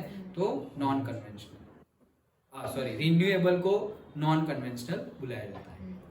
Done? Okay, so alone firewood and cow dung cake fulfill 70% of the energy requirements of the rural area, but their use is being discouraged due to decreasing forest area, and cow dung cake can be used as valuable manure in agriculture। तो भाई सिर्फ firewood और cow dung cake से ही, मतलब लकड़ी जो जलाने के लिए हम यूज करते थे वो, और जो काउडंग है उसी से हम 70% हमारी फ्यूल रिक्वायरमेंट फुलफिल करते थे की बात है। 70%, सोचो 70%, मतलब खाना बनाना हो तो काउडंग और फायरवुड, ओके, नहाना हो तो भी उसी के ऊपर गर्म पानी कर दिया, काउडंग, फायरवुड, 70% हमारी नीड तो वहीं से खत्म हो जाती है, ओके। लेकिन अब ऐसा नहीं है, क्यों?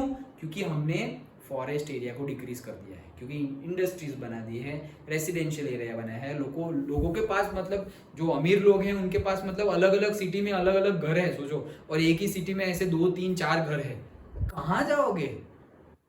इतने में तो हम रहने वाले नहीं है, ओके। बट फिर वो ये भी एक वन टाइप ऑफ इन्वेस्टमेंट है। लेकिन सोचो कि जितने भी लोग हैं सबके पास 2 फोन है और से एक फोन है, जितने भी लोग हैं हमारी कंट्री में सबके पास एक फोन है, सबके पास एक व्हीकल है, सबके पास एक घर है। अरे अगर सबके पास ऐसे सब कुछ एक एक होता गया तो it will be too early that जो हम बोल रहे हैं कि डिजास्टर होगा वो इतने सालों बाद नहीं होगा, बहुत जल्दी हो जाएगा, ओके। और जो हम सोच रहे हैं कि हम इकोनॉमिकली डेवलप्ड हो जाएंगे, डेवलप्ड स्टेट में आ जाएंगे, वो प्रोसेस लंबी हो जाएगी। जैसे कि अभी नेक्स्ट इलेक्शन कैंपेन के लिए नरेंद्र मोदी बीजेपी पार्टी ने स्टार्ट किया है कैंपेन के till 2047 we will become developed nation. 2047, देखो ये माइंड ट्रिक्स, देखो इलेक्शन और गवर्नमेंट होती है 5 साल की, गोल कहाँ का बनाया है? 2047 का गोल बनाया है कि 2047 तक इंडिया पूरी की पूरी डेवलप्ड कंट्री हो जाएगी, ओके। और आई थिंक 2030 तक, नहीं 2059, ओके, 2059 तक हम जीरो वेस्टेज कंट्री बन जाएंगे। जीरो वेस्टेज मतलब कोई भी इंडस्ट्री हो तो उसमें से जो भी वेस्ट निकल रहा है तो मतलब वो कहाँ जाएगा? रिवर में जाएगा। एनवायरमेंट सॉलिड और सॉलिड सॉइल में ही चला जाएगा, लिक्विड रिवर में डाल देते हैं हम, गैसेज एटमॉस्फेयर में। तो 2059 तक हम इतनी टेक्नोलॉजी डेवलप कर लेंगे कि हम 0% डालेंगे एनवायरमेंट में, 0%, मतलब कि उसका रीयूज कर लेंगे, उसका क्या कर लेंगे, रीयूज। ओके, अभी भी बहुत सारी ऐसी कंट्री है जो पहुंच गई है 0% वेस्टेज में। छोटी कंट्री है, छोटी कंट्री को मैनेज करना इजी हो जाता है, हमारी बड़ी कंट्री तो इसीलिए इतना टाइम पीरियड लिया है 2059। उसके लिए हमें भी बहुत सारे स्टेप्स उठाने पड़ेंगे। सो वही चीज़ है। और काउ डंग का भी हम मैन्योर मतलब एग्रीकल्चर में यूज़ करते हैं, तो इसीलिए अब हम उसका यूज़ डायरेक्टली नहीं करते। और वो एक्चुअली अगर हम कर सकते हैं तो करना चाहिए, बट अगेन हम बोलेंगे इतने एडवांस हो गए हैं कि अभी हमें मेहनत करने में आलस आती है। ओके, कौन जाएगा काउ डंग लाएगा, कौन ये सब, वैसे इससे अच्छा है ऐसे गैस लाइन आ रही है ऐसे लगाओ लाइटर चालू करो। ओके, पानी गर्म करने में भी हम पहले से पानी गर्म करते थे, फिर गर्म पानी लेके बाथरूम में ऐसे डालते थे और फिर गर्म पानी से नहाते थे। और अब तो गीजर के बिना चलता नहीं, वेदर इलेक्ट्रिक और गैस, बट गीजर। और पहले के टाइम पे मैं तो खुद मतलब दोनों के बीच में वाला जनरेशन हूँ, तो वो भी टाइम देखा है कि भाई बाहर गर्म करो और फिर वहां से बाथरूम में ले जाओ और फिर उतने में ही कंप्लीट करो। गीजर में तो ऐसे खत्म हुआ, चलो दूसरा भर दिया। यहाँ तो दूसरा करने में जाओगे तो वापस 15-20 मिनट्स लग जाएगी, तो लेट हो जाएगा फिर। तो ऐसे जी भर के नहा भी नहीं सकते। वो भी आता था ना पार्टी के अंदर डाल दे। हाँ यस, तो वो उसे अभी थोड़े दिन पहले कल परसों ही बात की थी ना। Yes, oil heater coil.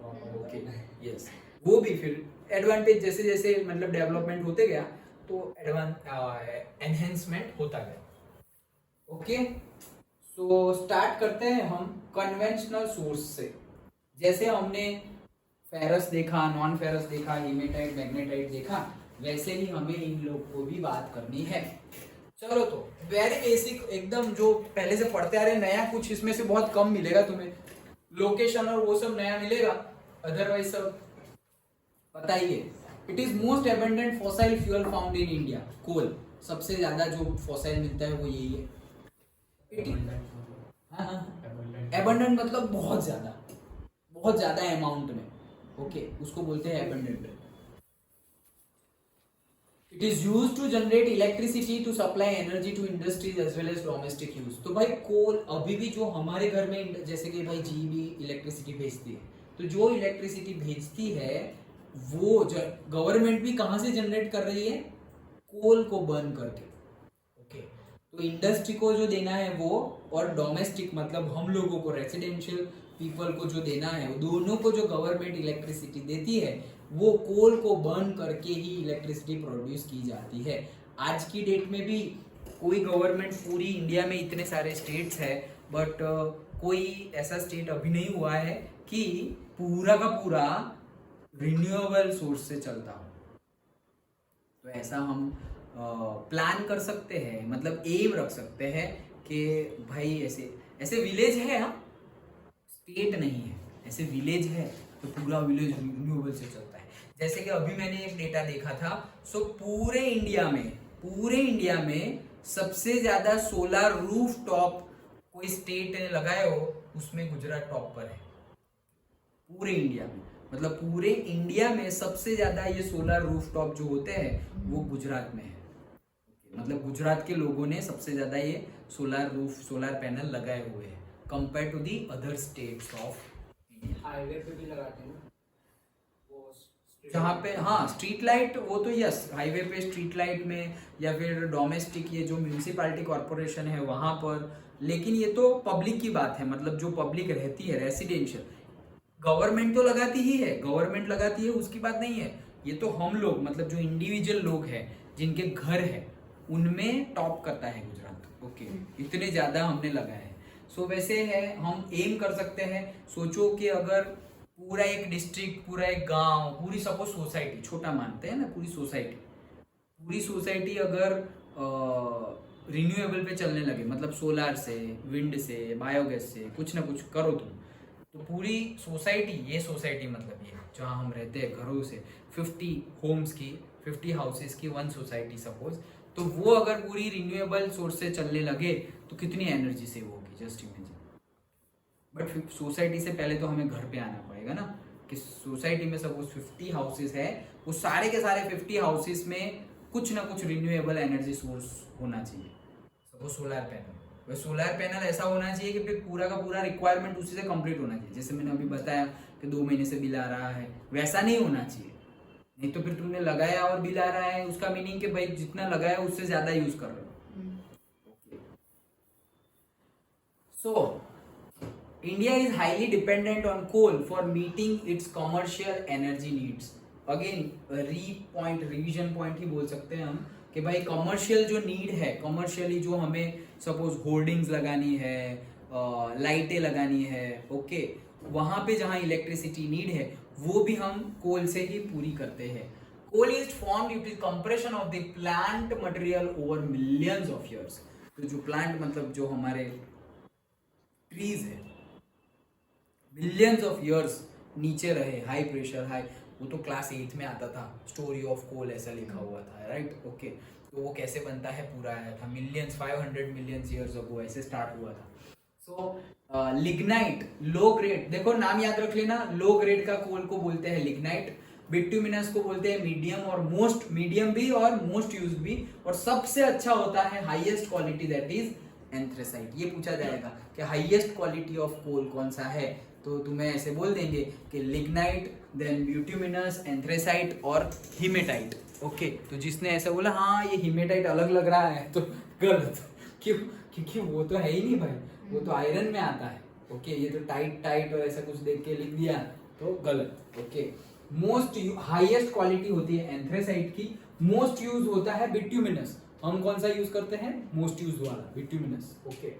But तीनों तीन है, याद रखने हैं सर। हाँ, हाईएस्ट क्वालिटी वाले तो एक्सपोर्ट हो जाते हैं मोस्टली, बट कोल हम इतना एक्सपोर्ट नहीं करते। क्यों? क्योंकि दूसरी जो कंट्री है, ओके, वो लोग मतलब ये ट्रांसपोर्टेशन इश्यू भी आ जाता है। कोल का ट्रांसपोर्ट सोचो, एक स्टेट से दूसरे स्टेट में अगर कोल ट्रांसपोर्ट हो रहा है, पूरा उसको ऐसे बंद करके कवर करके भेजना पड़ेगा, तो बहुत ज्यादा कॉस्ट है। और अगर अच्छे से कवर नहीं किया, कोई स्क्रैच हुई, एक्सीडेंट हुआ, तो पूरा धुआं। हम साइकिलिंग करने गए थे ना, तो एक कोल ट्रक गया था, तीथी ने देखा था, आई थिंक मैं लास्ट में चला रहा था, फिर तीथी आई थी, तो एक कोल ट्रक गया था हाईवे पर से, उड़ता सब नीचे गिर रहा था, ओके, मतलब हवा में तो ऐसा नहीं है एक्सपोर्ट नहीं होता है, बट हमारी ही नीड इतनी ज्यादा है कि हम इतना एक्सपोर्ट नहीं करेंगे, okay. Highest quality, it's not like our vegetable and fruits और से व्हीट एंड क्रॉप्स जैसा नहीं है कि अच्छी क्वालिटी का हमने दे दिया, अच्छी क्वालिटी का हम यूज करते हैं। हाँ, लेकिन हम अगर कोई बोले कि कोल के टाइप्स बताओ, तो ये मत लिख देना लिग्नाइट, बिट्यूमिनस एंड एंथ्रेसाइट। हाँ, अगर quality based on the quality give the classification of the coal, तो ये 3 लिखना। लेकिन अदरवाइज सिर्फ इतना बोले कि गिव क्लासिफिकेशन ऑफ कोल और टाइप्स ऑफ कोल, तो फिर हमें ये 2 लिखना है। कौन सा 2? एक है गोंडवाना कोल, ओके, कौन सा? Gondwana coal, that is age is over 200 millions of years, मतलब इतना पुराना है, 200 मिलियंस ऑफ ईयर्स पुराना है, okay, that is Gondwana coal. और एक है territory coal, that is age of about 55 millions of years. तो ऐसा समझो, ये तो हमने खत्म ही कर दिया है, ऐसा समझो। कैसे चला कि इतना पुराना है? क्यों? हमारा आर्कियोलॉजिकल डिपार्टमेंट, अरे कृष्ण जी की मूर्ति इतनी साल पुरानी है, वो भी पता कर देते हैं। मतलब कि अगेन 200 मतलब not exactly that, okay, but रफली। नहीं तो जैसे हम बोलते हैं कि भाई सन की एज 4.5 इंटू 10⁹ ईयर्स है, कौन देखने गया था भाई? कोई था? 4.5 इंटू 10⁹, को एक भी ह्यूमन बीइंग नहीं था 4.5 इंटू 10⁹ ईयर्स पहले, ओके। बट अगेन जो हमारी रिसर्च टीम है, अप्रोक्सीमेशन के भाई इतने साल पहले ये स्टार की एज इतनी है, ओके, तो सपोज अर्थ इतने पहले आया होगा, उससे पहले बिग बैंग जो हुआ था, तो बिग बैंग उससे इतने साल पहले हुआ होगा।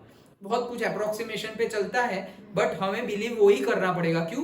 क्योंकि उससे एक्यूरेट डेटा हमारे पास नहीं है। अगर उससे एक्यूरेट डेटा है तो आता ही है, जैसे जैसे हम डेवलप करें तो डेटा एक्यूरेट होते जाता है।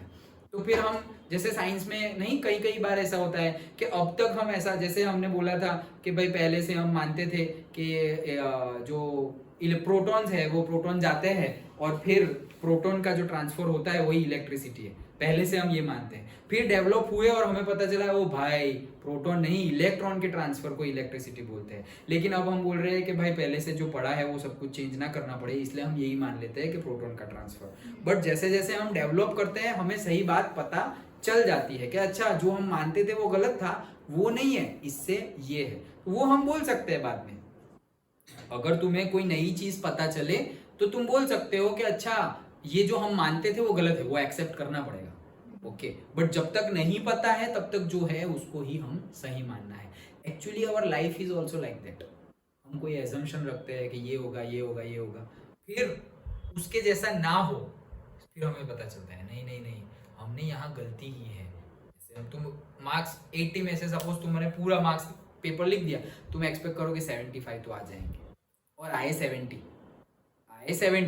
अब तुम्हें पता चलेगा, तुम ध्यान से देखोगे तो, कि तुम्हारा एजम्पशन और वो जो टीचर एक्सपेक्ट कर रहे हैं उसमें क्या डिफरेंस है। ओके, तो वो 5 मार्क का डिफरेंस कैसे आया वो तुम्हें पता चलेगा। अब नेक्स्ट ईयर फिर से वो चैप्टर का वो सब्जेक्ट का टेस्ट दो और फिर से वही सपोज स्कूल में तो एक ही इवेल्युएटर होता है, एक ही टीचर चेक करते हैं, फिर से वो टीचर चेक किए, अब 80 में से तुमने एज्यूम किए 75, तो नेक्स्ट टाइम तुम्हारे 70 तो नहीं आएंगे, 75 एज्यूम किए हैं तो 72, 73, 74 आएंगे। क्यों? तुम्हें पता चल गया है कि तुम्हारी गलती कौन सी हो रही है और तुम्हें ये भी पता चल गया है कि टीचर क्या एक्सपेक्ट कर रहे हैं। ओके, तो धीरे धीरे डेवलपमेंट होता जाता है। नेक्स्ट टाइम दोगे तो हो सकता है तुम 75 एज्यूम करो 75 ही आए। क्यों? क्योंकि तुम्हें पता चल गया है कि टीचर की आइडियोलॉजी क्या है, उनको क्या चाहिए और मेरी क्या गलती है, तो तुम दोनों को सॉल्यूशन ले आओगे तो जो तुमने सोचा है उतने ही मार्क्स आएंगे। तो ट्रायल एंड एरर। चलो, so Gondwana which is the metallurgical coal are found in the Damodar valley. तो दामोदर वैली वेस्ट बंगाल और झारखंड में जो वैली है वहां पे गोंडवाना कोल मिलता है। झरिया रानीगंज, ये वो मूवी का नाम अक्षय कुमार वाली जो मैंने अभी बोला। ओके, तो मैंने बोला ना बेस्ड ऑन ट्रू इंसिडेंट, तो यहाँ का माइनिंग का इंसिडेंट था। So Jharia Raniganj Bokaro are the coal mines. Bokaro और रानीगंज हमारे मैप में भी है, वो टाइम पे देखेंगे। द टेरिटरी टर्शरी भी हम प्रोनाउंस कर सकते हैं। Okay, so tertiary coals occurs in north eastern state of north eastern, पूरा वो साइड। Okay, so Meghalaya, Assam, Arunachal Pradesh and Nagaland, तो वहां पर टर्शरी कोल और से टेरिटरी कोल मिलती है। जनरली ये जो गोंडवाना कोल है खत्म हो गई है ऐसा हम नहीं बोल सकते, बट बहुत डीप डाउन माइनिंग करना पड़ेगा तब जाके मिलेगी। मेजरली हमने मतलब ऊपर ऊपर की तो हमने यूज कर ली है। Coal is bulky material so heavy that industries and thermal power stations are situated on और नियर द कोल फील्ड्स।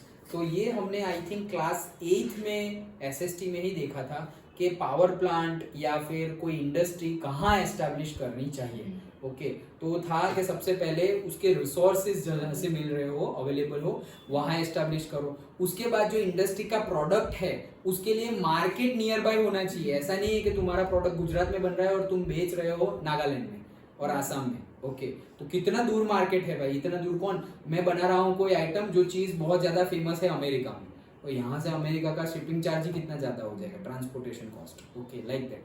सो नज़दीक हो, रिसोर्सेज नज़दीक हो, बैंक्स और वो सब ज़्यादा अवेलेबल हो सो दैट हमें लोन वोन इजीली मिल जाए, ट्रांसपोर्टेशन इजीली अवेलेबल हो, रिवर नज़दीक हो, ये सारे टॉपिक्स थे। यहाँ पर भी वही सारे टॉपिक्स आ सकते हैं, लिख सकते हो तुम।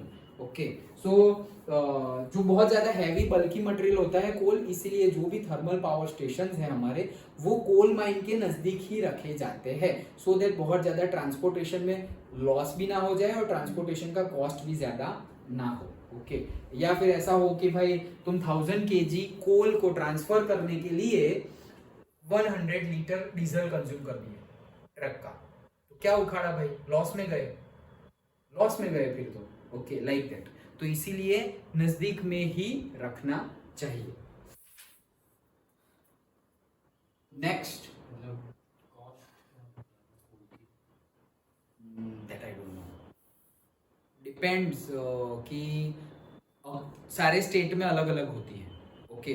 और इंडियन गवर्नमेंट की क्या कॉस्ट है that I don't know, but होगी कुछ ना कुछ, सर्च करना है।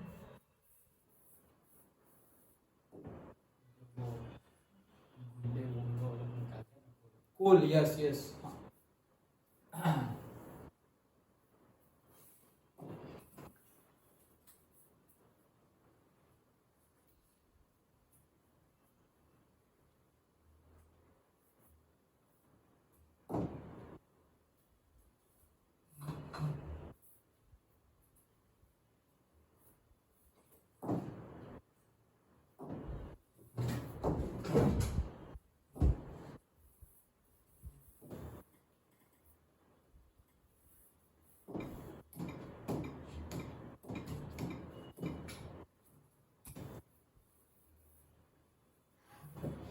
352 rupees. In India, coal price is this much, is witnessing a declining trade. भाई वो और ज़्यादा कम हो रहा है उसका price. Valuable fossil fuel is widely used for electricity. अरे बट कितने का है ये? 1 kg का भाव है क्या? 1 kg। ये रहा। Yes, 1 kg का ही है। ये Practically speaking, it costs 200 for a bag of around 25 kg. So around 8 kg. 5 साल पुराना डेटा है ये। So 10 रुपीज पकड़ो ना रफ से। 1 kg का 10 रुपीज। 1 kg का 10 रुपीज मतलब ये तो सीमेंट से भी सस्ता हो गया। सीमेंट महंगी मिलती है, सीमेंट जो होती है हमारी वो महंगी मिलती है, उसके भी 35, 40, 25 उतनी प्राइस होती है 1 kg। तो सोचो क्या नेसेसरी है हमारे लिए, कोल या सीमेंट? पहले कोल फिर सीमेंट। देखो लेकिन क्या सिनेरियो हो गया है, क्यों ऐसा हो गया है? डिमांड है ना सीमेंट उसलिए सीमेंट की डिमांड है, इसलिए सीमेंट का भाव बढ़ रहा है, वो अलग है। इंडिया कोल में की डिमांड abundant कम है। क्या क्या? इंडिया में abundant है। एबंडेंट भी है, और साथ साथ में अब तो हम रिन्यूएबल पे काम कर रहे हैं, ओके। सो कितनी मतलब अभी तो गवर्नमेंट ने बोल दिया है कि 2028 तक इंडिया में जितनी भी गवर्नमेंट बसेस है, गवर्नमेंट व्हीकल्स है, वो सारी इलेक्ट्रिकल व्हीकल्स होगी। गवर्नमेंट ने डिक्लेयर कर दिया है, तो मतलब 28 मतलब 5 साल। नेक्स्ट 5 इयर्स में इंडिया में जितनी भी बसेस चल रही है, जैसे कि इससे पहले क्या था, जितनी भी बसेस चल रही थी सारी डीजल से चल रही थी, फिर एक चेंज आया, जितनी भी बसेस है वो सीएनजी पे चलने लगी। और अब नेक्स्ट प्रॉमिस क्या कर रही है इंडियन गवर्नमेंट कि नेक्स्ट 5 to 6 इयर्स 7 इयर्स में, मतलब मैक्सिमम 2030 तक जितनी भी बसेस है सारी इलेक्ट्रिकल हो जाएगी। और अब तो पावर स्टेशन, चार्ज स्टेशन भी आ गए हैं। यहाँ पे देखा श्रवण चौकड़ी पे भी आ गया है इलेक्ट्रिकल चार्ज स्टेशन। हाँ वहां पर भी, यस वहीं पे, ओके। सो कितने और हाईवे पे तो और ज्यादा है, ओके। क्यों? क्योंकि लोग इलेक्ट्रिकल व्हीकल्स परचेस कर रहे हैं, कार्स, बाइक्स, महंगी तो महंगी परचेस कर रहे हैं। मैंने भी सोचा था परचेस करूँ, लेकिन जो पसंद की थी वो बहुत महंगी थी। यस आई थिंक वो 30 लाख रुपीस की थी कार, 30 लाख। तो अब सोचो कार है 30 लाख की, उसका मेंटेनेंस उसका 30 लाख की कार का मेंटेनेंस रफली मिनिमम, जहां तक मुझे आइडिया है, minimum 1 lakh rupees per year होगा। 1 साल का 1 ईयर रुपीज, 1 साल का 1 लाख रुपीज, ओके होगा। और चलो 1 लाख नहीं तो 50,000 कहाँ, वैगनआर का मेरा चला जाता है, इंश्योरेंस इंश्योरेंस ही 7,000 है, सर्विस करवाई 25,000 की, 30-35 तो मुझे वैगनआर पड़ रही है, ओके। तो 1 लाख रुपीस की वो हो जाएगी, सोचो। तो ईएमआई पे भी नहीं ले सकते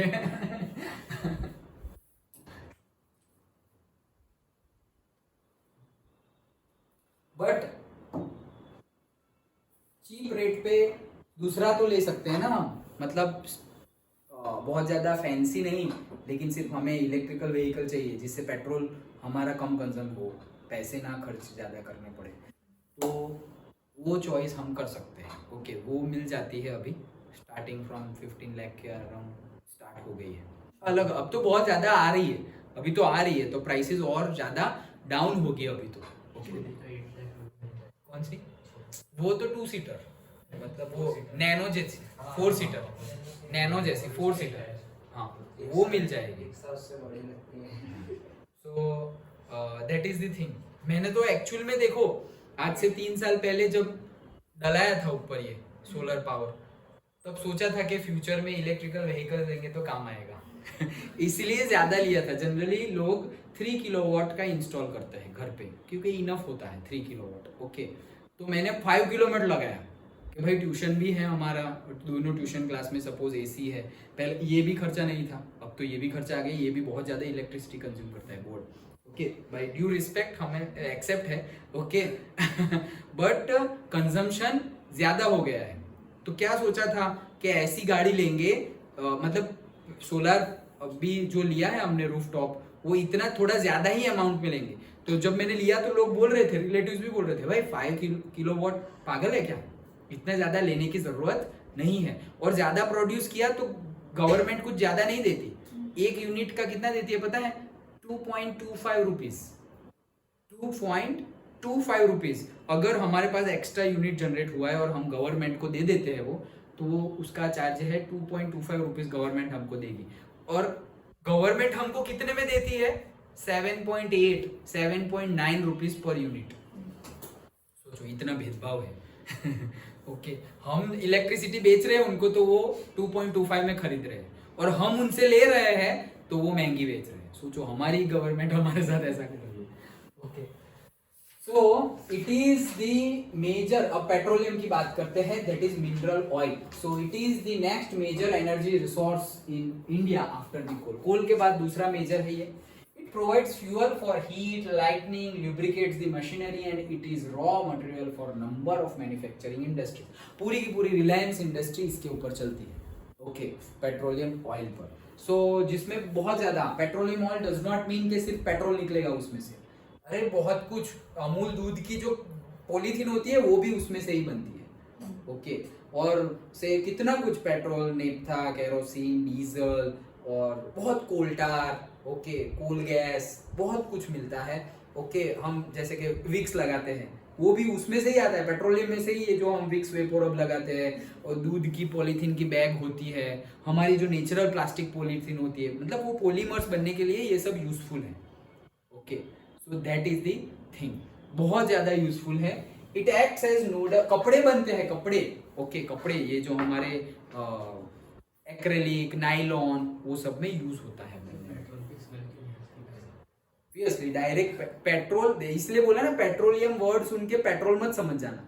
ओके, ये पेट्रोलियम एक पूरा का पूरा वर्ड है, एक ऐसा समझो कि मिल्क है, तो मिल्क एक पूरा वर्ड है। फिर अब उसमें से एक दही निकला तो दैट इज सपोज पेट्रोल, फिर उसमें से पनीर निकला वो कुछ अलग है। तो देखो पनीर की स्मेल और दही की स्मेल सेम होती है क्या?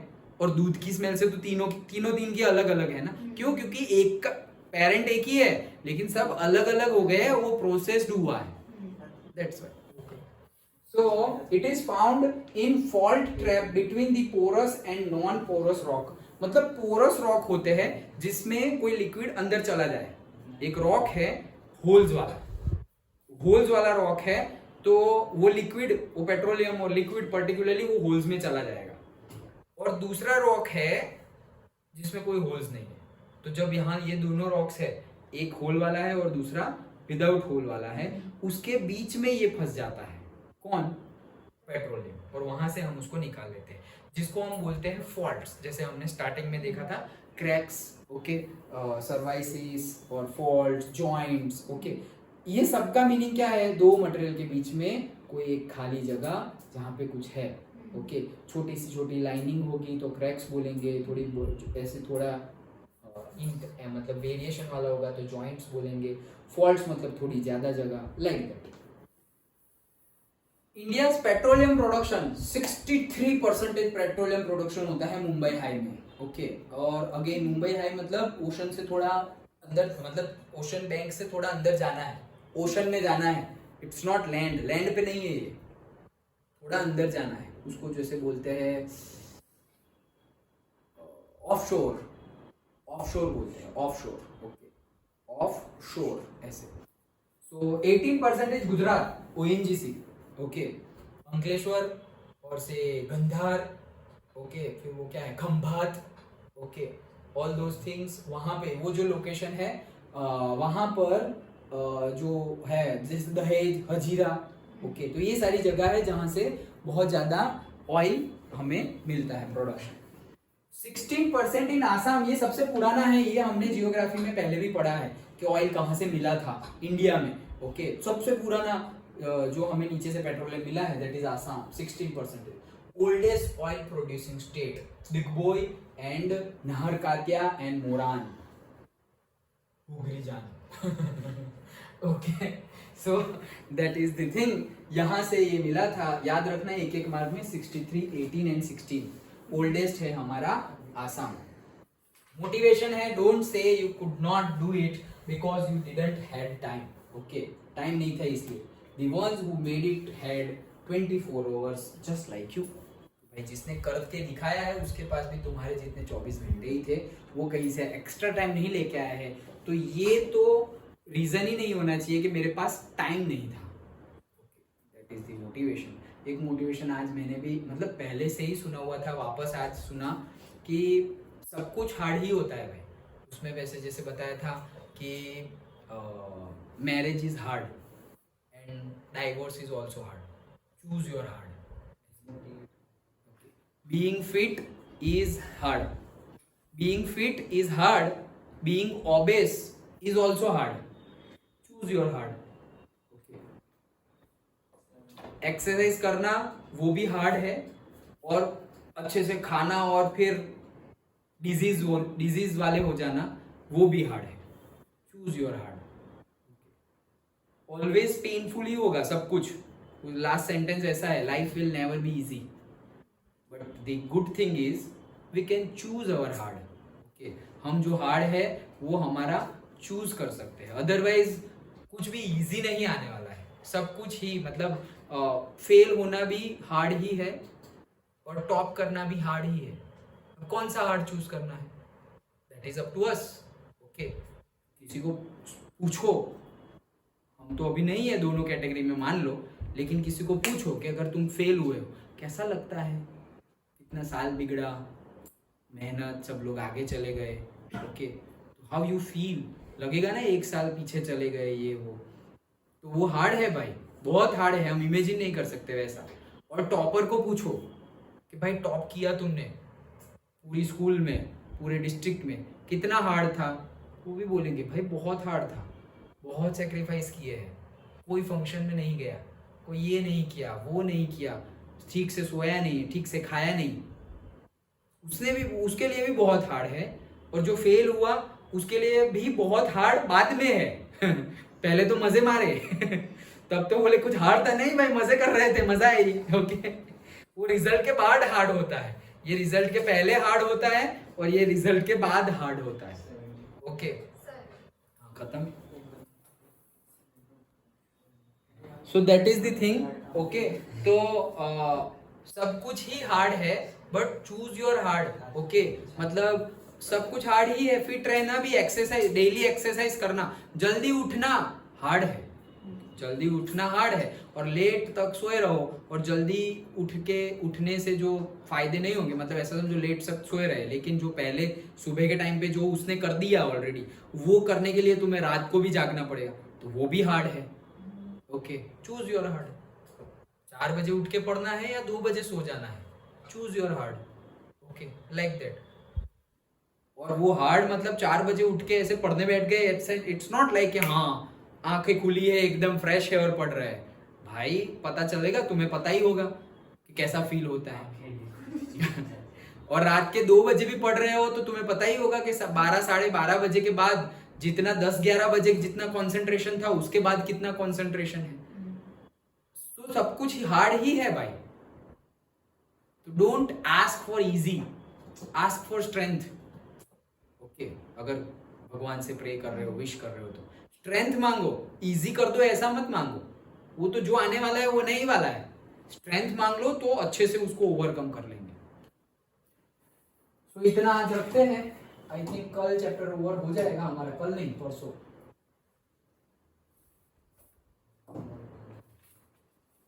सो इतना आज रखते हैं. ओके.